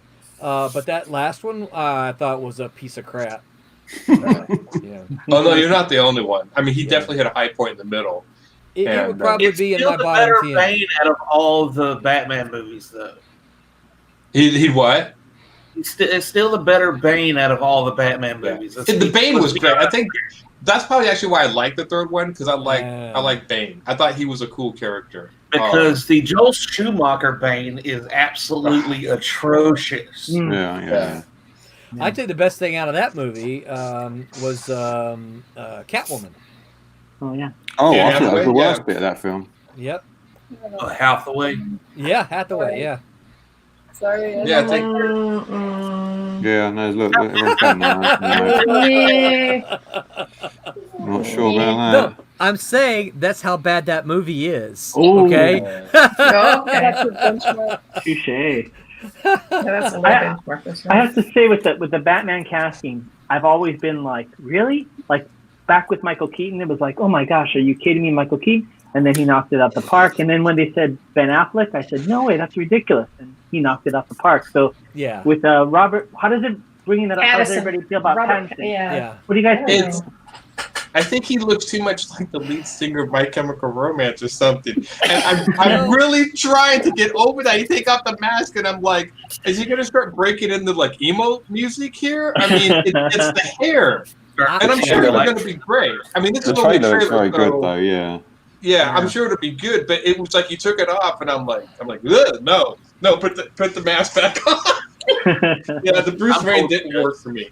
I will tell you this. I'm willing to give him a chance. Yeah. You know, I'm willing to give him a chance because of the whole Michael Keaton thing. Everybody, you know, and I remember that. I was one of them going, "Oh, Michael Keaton, no, Batman, no," and then going to see the movie, and I'm like, okay. You know, shut up, Roland. That actually was pretty good. Yeah. So I'm willing to give him a chance to see what he does. Yeah, I think it looks well done. If anything, I do like that sort of murder mystery or mystery they have going through the film. It's about time they kind of put that in a Batman film, the sort of whodunit. which is kind of the crux of a detective story. I think that is good. Yeah. I don't know. I just like that one trailer. What was that movie talking about? The trailer was. I think that was well, but like the trailer was better than the movie. Was that Fantastic Four? Yeah, it's a Fantastic Four movie. The trailer was better than. I hope it's not that like amazing trailer movie, but I don't know. I think it was pretty good. So Tommy says the best Spider-Man. I'm not even going to read this, Tommy. Shame, Tommy. Shame. No, it's like he knows better. Best Spider-Man was Peter in Spider-Man Into the Spider-Verse. Well, that's animation. We're not talking about animation. That's a different day, Tommy. Silly you. So I'm going to go back to Barb's question about Spider-Man. I liked Tobey, but I had some problems with what they did to the character of Spider-Man.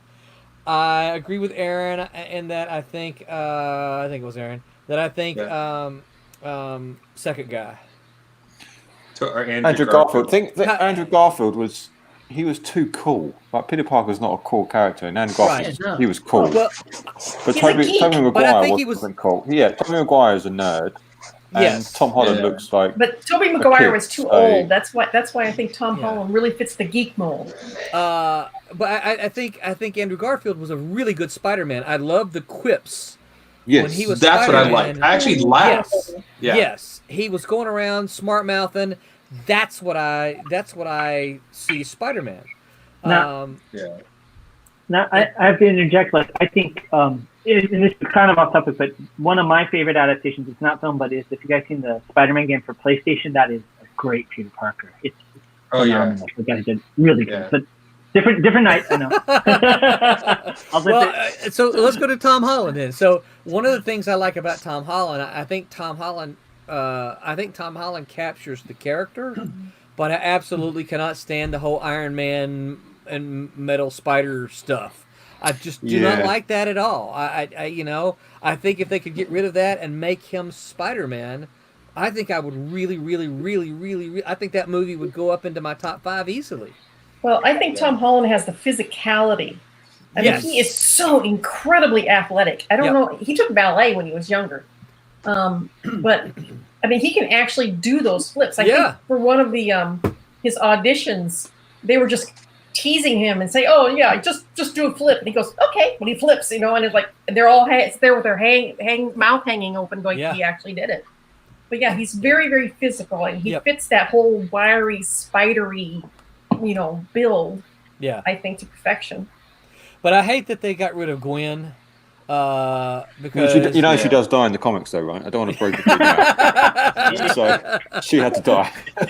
Spoiler alert! If they hadn't killed her, I would have been a bit upset. I cried when she died in the comics too. Spoiler alert! Spoiler alert! I'm not gonna ruin it for you, but she did. Yeah, I would have liked to have seen more Gwen. I think is the thing for me. Is it? I do know what happens to her, but I would have liked to have seen her stick around for a movie or two, and we didn't get to see that. I really, really like, and most people say that these weren't made well, but I really, really like the Hellboy movies. They were cool. I think Ron Perlman was perfect in it. I liked the third movie, but he didn't fit. I mean, Mike Mignola said he pictured Ron Perlman as the part, and he looked it. I think he was the perfect Hellboy. Too old to play him now. In that third movie, dude, he looked like a hobo Hellboy. Hobo Hellboy. Looked like a vagabond Hellboy. It looked like it's funny because Hellboy's the third one was another mixed bag. I thought they got a lot of stuff in that was more accurate because I really am like a fan of the comics, and that is one where the first two Ron Perlman, I think the movies are good, but I don't consider him Hellboy, and that's just me, because I don't know. There's just something, and I think it's just the fact that if you take out Mike Mignola's art, to me, that you really lose something in that book, and that's just. So wasn't there a whole group of fans that were campaigning that Perlman wasn't in it, that it wasn't a legit Hellboy movie or something like that? Didn't a bunch of them campaign? Yeah, I don't remember that. I just know that Mike had Perlman pictured in his head, and Yeah. so I saw he the did. I saw the third one the other day, and I know everyone didn't like it. It didn't do very well. I didn't mind it. I thought some of the graphics and the fight scenes weren't up to a big budget film. I thought, well, why are they scrimped in this? Yeah. But, The one I like the again. guy. I think he's a good actor. That was Back written on the by art- a former Malibu guy. Did y'all know that? Oh, I didn't know that. Yep, the most recent Hellboy movie Mhm. was written by a former Malibu employee, Oh. Oh, I didn't know that. Which one? Andrew Cosby. Oh, yeah, Andrew Cosby. Okay, yeah, okay. Yep, Andrew Oh. worked in the marketing department. I have The same- a great breaking news for everybody. Just since we're on the topic, Marvel just announced that they just released the trailer for the Wanda Vision TV series. So You know, see, I have a hard time getting excited about those because those are all behind paywalls that I don't pay for. yeah, Oh, Disney, aren't they? You know? Yeah. Yeah, got Yeah, that. Disney. I'll watch So it. I don't have Disney, so I don't get to see them. Oh, my so. son's got Disney, and since you can have more than one account on it, he gave us the password. there you go. That's right. There you go. Loving the Mandalorian. No, it's Yeah. funny. I was surprised out of Yes. the best. I think some of the best comic adaptions. Sin City, I thought was really well done. Yeah. Oh, yeah. Very nice. The thing about, but still, the only thing that bothered me about Sin City is the same thing with Hellboy. Frank Miller's art is so distinct that when you put it in black and white, it just is something lost for me. And that's just me. The movie itself was great, and they did what they could. But once you make them real people, I'm like, no, I want that cartoon. I want that back. Oh, you So- just reminded me of Dick Tracy, and that goes in the worst column. Oh my goodness. No, yeah. That was a bad one. That was bad. That was, That was really Madonna bad. as well, wasn't it? Madonna and Yeah. Warren Yeah. Beatty.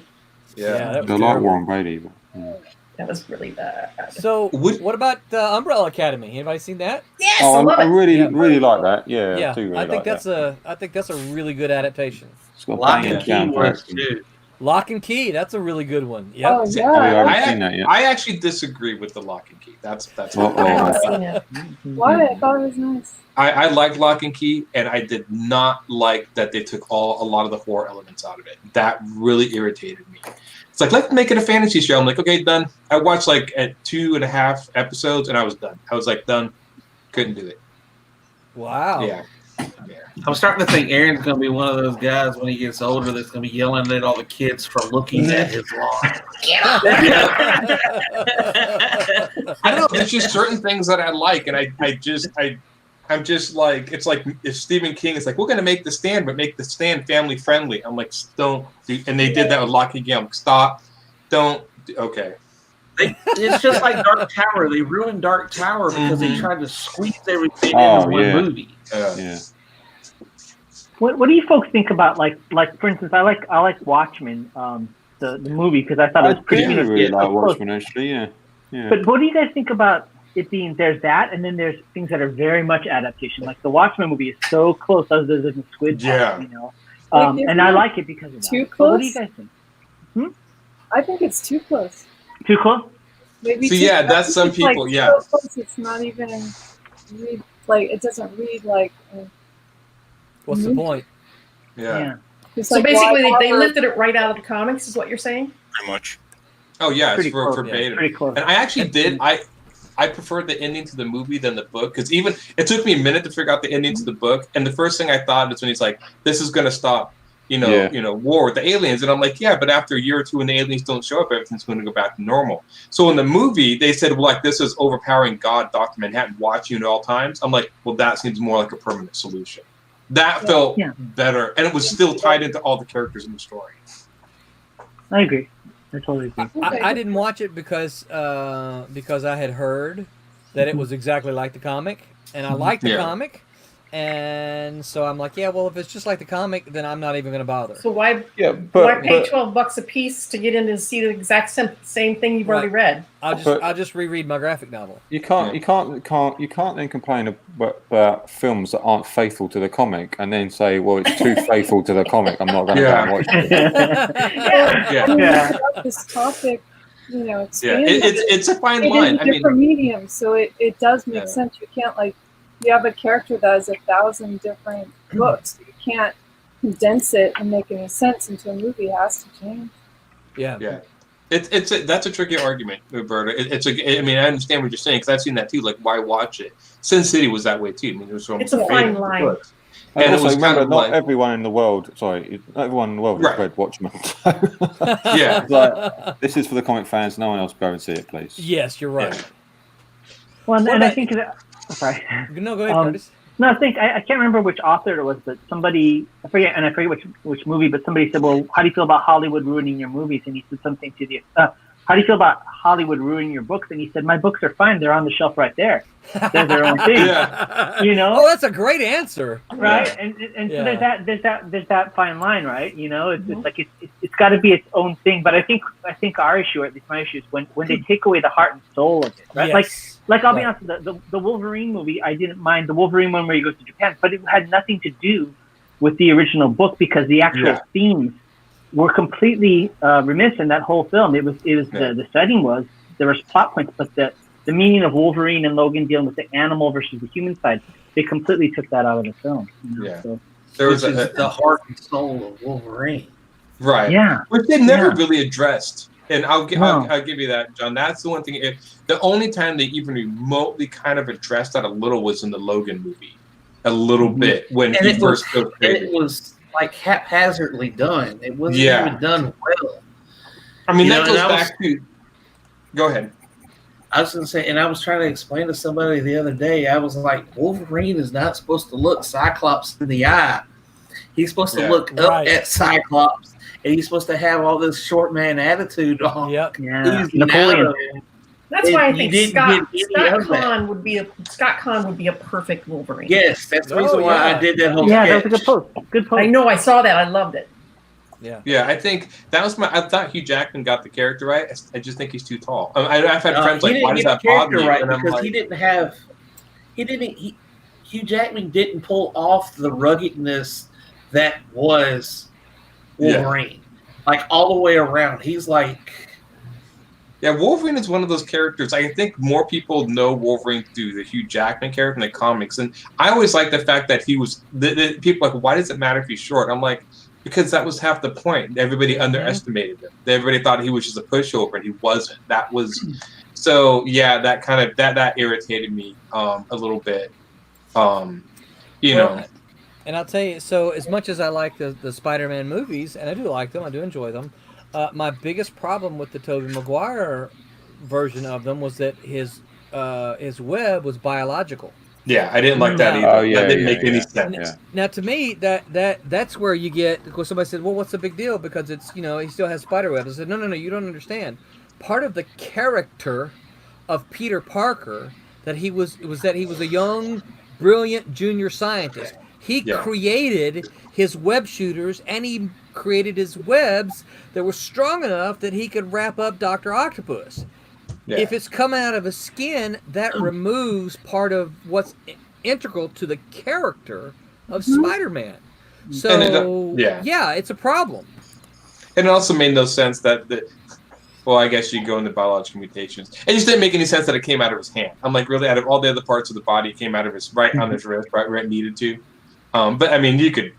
That's a whole nother. it's a family movie, Aaron. It's a family. It is a family movie. I know. I mean, me and my friend Tom, who I see all the time, we have intense arguments on are the what X-Men mutations could possibly be real, and there's like one or two we think could possibly exist. All the rest, I mean, we still think like, so how does Storm do what she does? It's comic books. You go with it, I guess. So how does everybody feel about the Men in Black? I loved it. I loved it. I like the first movie, and I actually did First like the one was one where they great. did the. The second one's good too. Yeah, they did a young. What's the third one where they went back in time and there was that young. It was his partner was young. I thought that was Brolin. That was Josh Brolin as well. Yeah. Yeah, I thought he did a good job as the young. Yeah, I thought that was pretty funny. I remember when the first movie came out, I had like this huge fit because it said Marvel instead of Oh, Malibu, yeah. Yeah. Yeah. Me too. they just got like I don't know free ownership of it because the creator just disappeared. They couldn't find him. No, that's not That's true. not why. I know Lowell. Okay. Yeah, that's not true at all. There was The guy who created it is Lowell Cunningham, and I know I've swapped. Matter of fact, probably just as recent as a month and a half ago, I've swapped emails with Lowell Cunningham. So, Yeah. no, that was a mistake. It was supposed to be. It was supposed to be based on the Malibu Comics comic book. See, I mean, I got those books when they first came out when they were Aircell Malibu. Did you read them? Oh, I loved them. Okay, yeah. The movies are nothing like them. No, but they, I think some of the spirit's still there. I mean, they were just fun movies. Yeah. I have a little sketch by Lowell of one of the Men in Black. Do you really? I do. Yeah. I agree. I think the spirit of it was captured. Yeah. I thought they were. I never read the comics. I knew of them. I didn't read them, so I didn't have much to say. I thought the movies were well done. How about Yeah. But I'd be Cowboys and curious to know. Aliens? Oh yeah. Yeah, I never read that comic. What is it? So, Yeah, I think I did read that one, and I wasn't impressed with the comic or the movie. It just wasn't my thing. I mean, I thought it was, it was interesting concept. It just didn't do much for me. It was mildly entertaining. Yeah. It's a fun story. It is. Has anybody? When's the 1984 Wonder Woman supposed to come out? Is it out? I think it's supposed to be out by Christmas, Yeah. December. and that's the one I'm waiting for. Out of Yeah, it looks good. Is the because I'm a huge Wonder Woman fan. Yeah, I think The Wonder Woman movie was absolutely phenomenal. yeah, Has it was really well done. Has anybody seen Warrior Nun? No, I still need to I watch that. have, and I quit after like halfway through the season. Oh, you didn't like it? It evolved very strangely, I think. Yeah, I it wasn't did. expecting the kind of directions it was taking. I Yeah. thought, Yeah. she was an interesting, angsty character. Yes, yeah. I only read some of course, I like Ben Dunn. Ben Dunn's a good guy, great guy. And I will admit I did not read a lot of the Warrior Nun books, but I read a couple of them. And I thought, just from my scant memory, I thought that those are done pretty well. Warrior Nun was. I think I read the first 3 or 4. I thought they were well done. I liked them. He always had that very much that manga influence with most Very much handwriting so. stuff. Yeah. Yeah. Yeah. Now, see, I really enjoyed Suicide Squad, but I did not care for Harley Quinn Birds of Prey because I think Margot Robbie just took that annoying, nasally New Jersey accent just way over the top, and it just ruined it for me. Yeah, I actually didn't mind the Suicide Squad movie, but the Birds of Prey was just I'd have to say, going back to the question, the movie I would have walked out on. I was with my girlfriend at the time, so that wasn't possible. But I would have walked out on that one. I just did not. It was really bad. Did not like it, and there was just. And the new Suicide Squad movie looks. I don't know. I'm not a super huge. I mean, I know some of the Suicide Squad. Didn't read a lot of them. I mean, maybe it'll be good. I know. I think isn't it done? The guy who did Guardians of the Galaxy. Yeah, he's doing it. I'm just gonna watch it for Polka Dot Man. Yeah. John and I met him. Oh, did you? In Memphis. Super nice guy. Oh yeah. And Andy's a comic book fan. That's the cool thing. Yeah. You know, David Dastmalchian or whatever. I don't remember how you say his last name.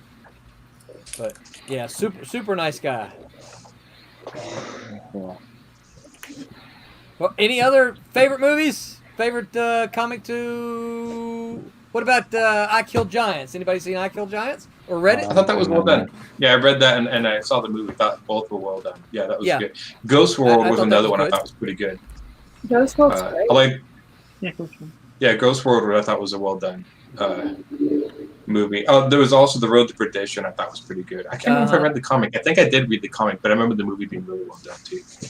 Now, my kids would have said the Ninja Turtle movies. Oh yeah. The original. I was the original fan. So I think the one I liked the most was the CGI animated one. That was like this. It became like this one-off one.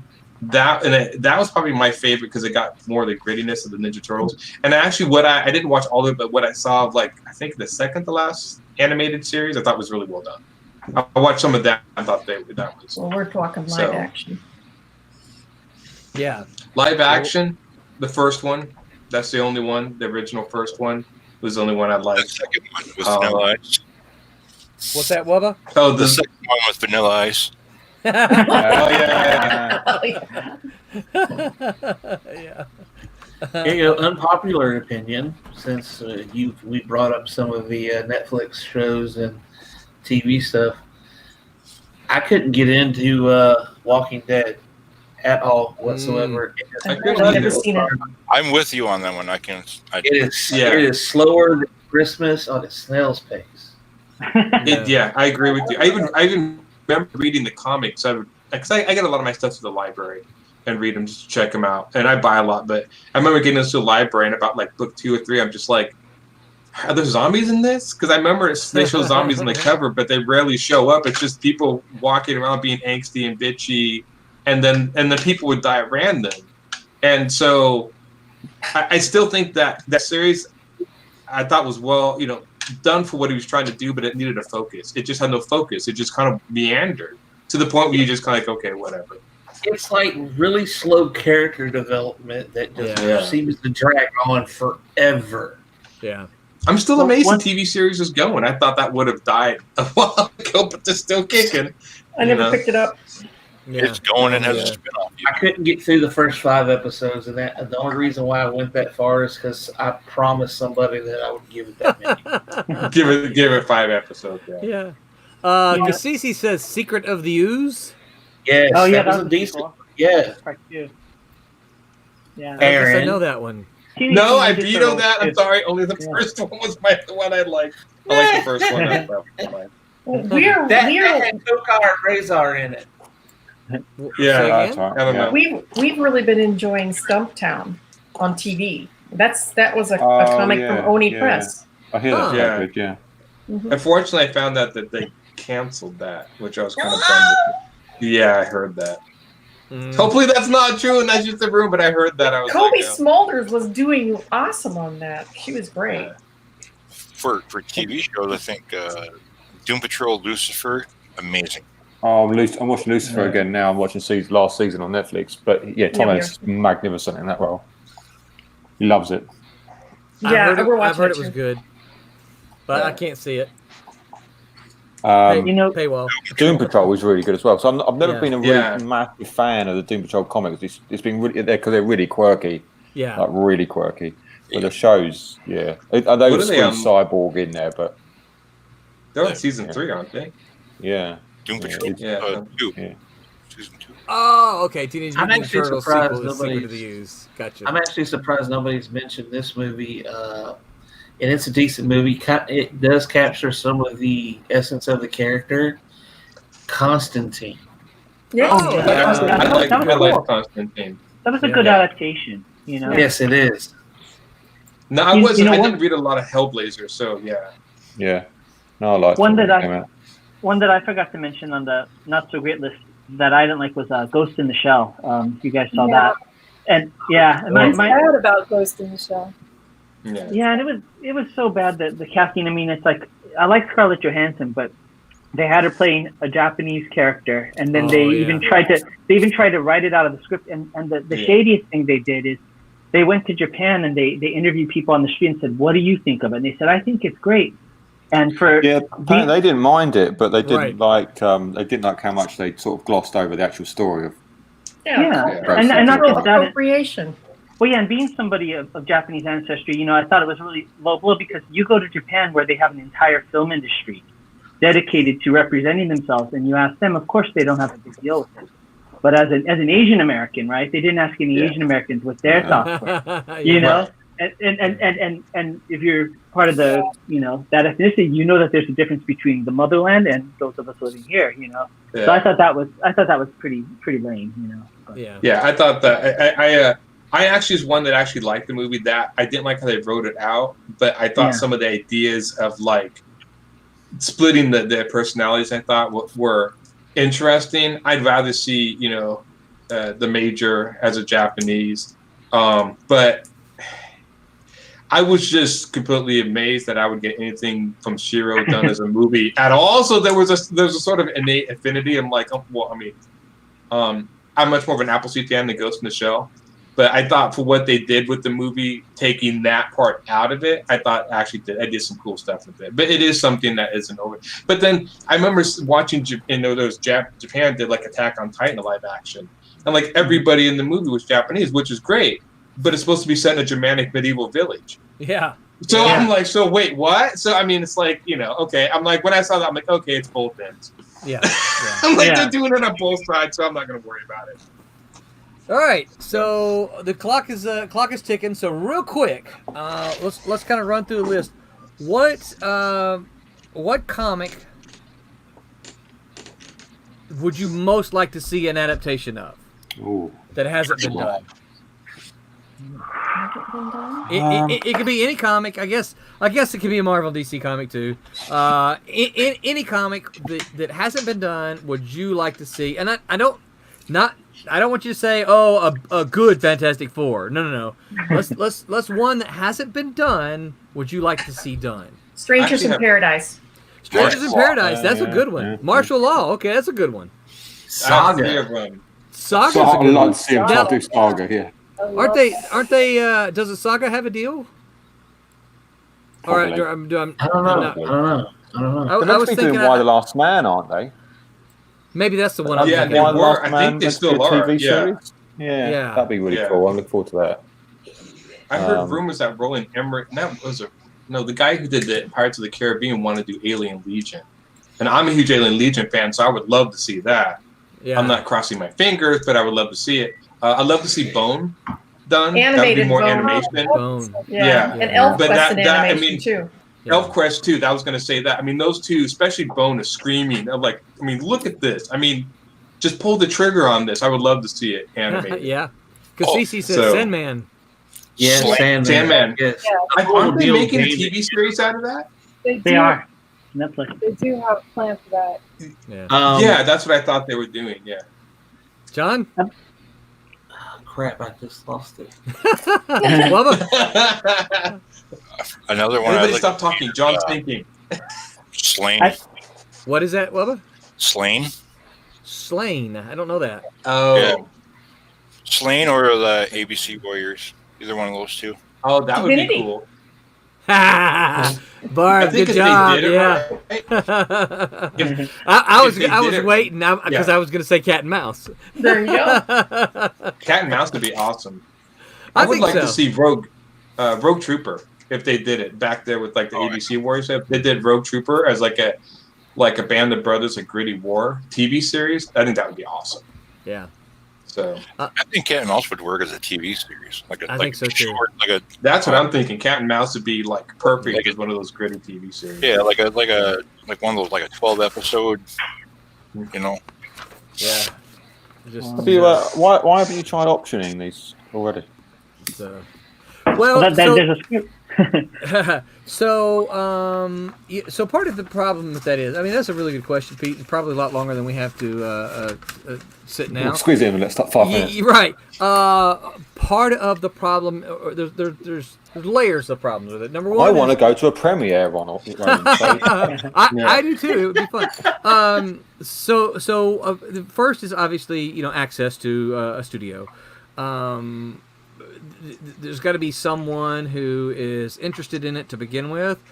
I don't have, me personally, I don't have that. I'm not in that circle of friends. I don't, rub elbows with movie and TV makers. I rub elbows with comic book makers. And I think that's part of the problem. I think if that is ever, once that obstacle is ever kind of overcome, I think it'll be a whole lot easier for the entirety of Silverline properties to find a way there.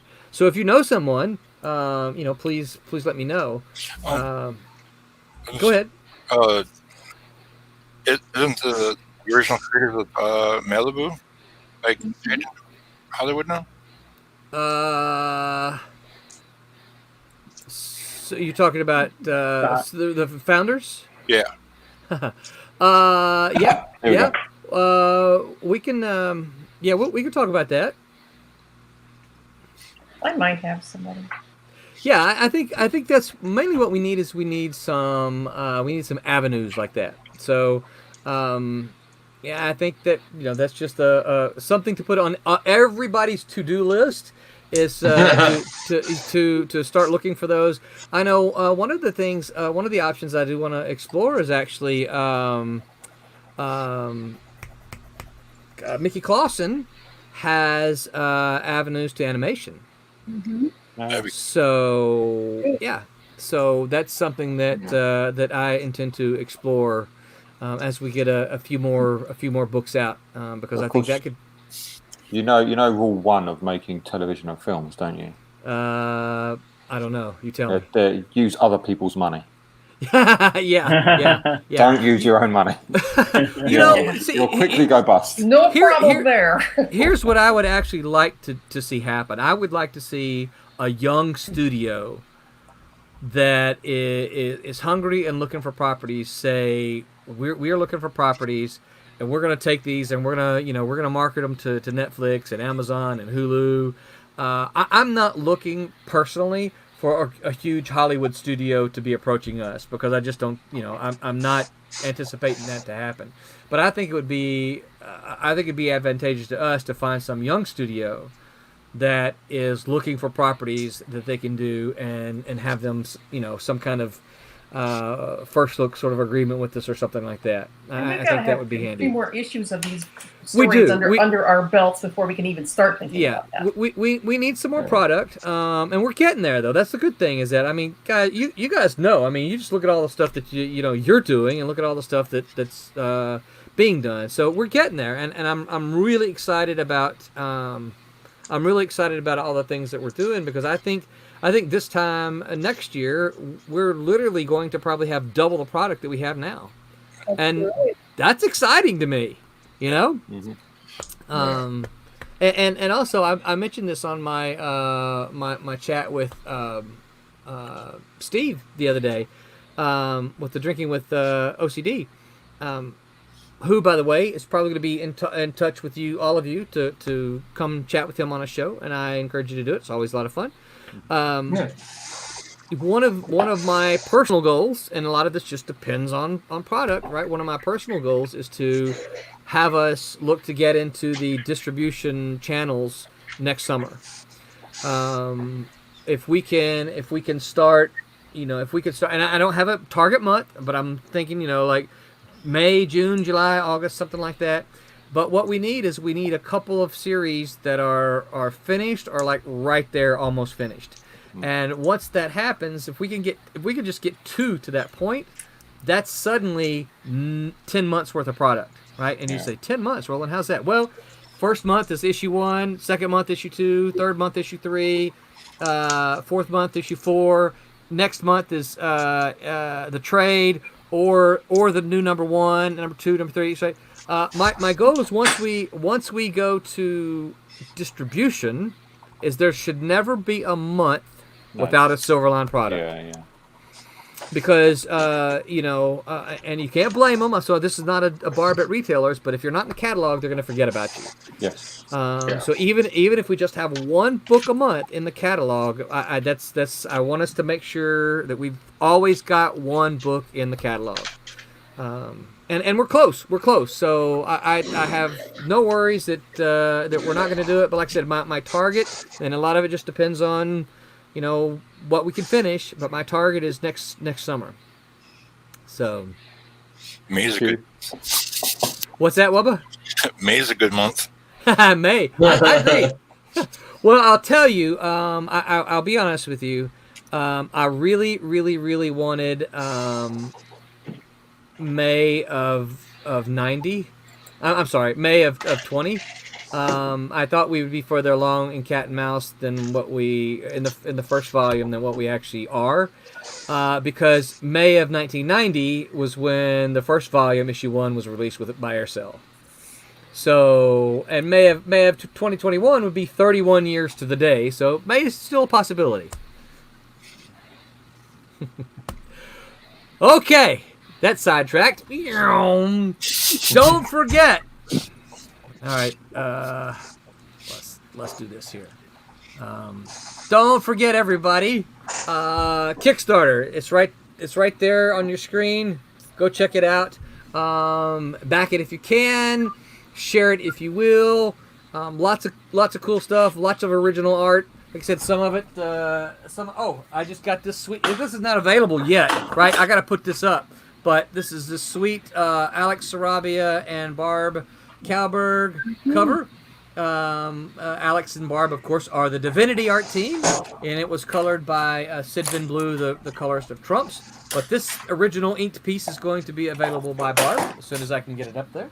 Lots of original art. If you can't find some original art on this Kickstarter, you're not a fan of original art. That's all I got to say. So, anybody else got anything before we call it a night? No, I see a bunch of heads. Okay.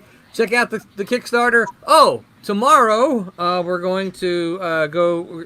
So we didn't really make the official announcement, but we've kind of done this. We're going to the one-on-ones. We're just going to do it once a month. Got to just be too much for me to do. I just could not keep up with that and everything else. And so we're going to go once a month. Tomorrow we're also going to be on at a different time. I think we're going to try. I think they said 4 o'clock. And I am going to be interviewed by the CEO of Silverline. My wife is going to interview me. Tommy will be doing art on the stream. So come in, and they apparently has some questions for me that I think Tommy's been helping. I've known Tommy for a long, long time. So I think they've got some questions for me that's supposed to surprise me. So y'all come in and check it out. And until then... Make mine Silverline. All right. Good night, everybody.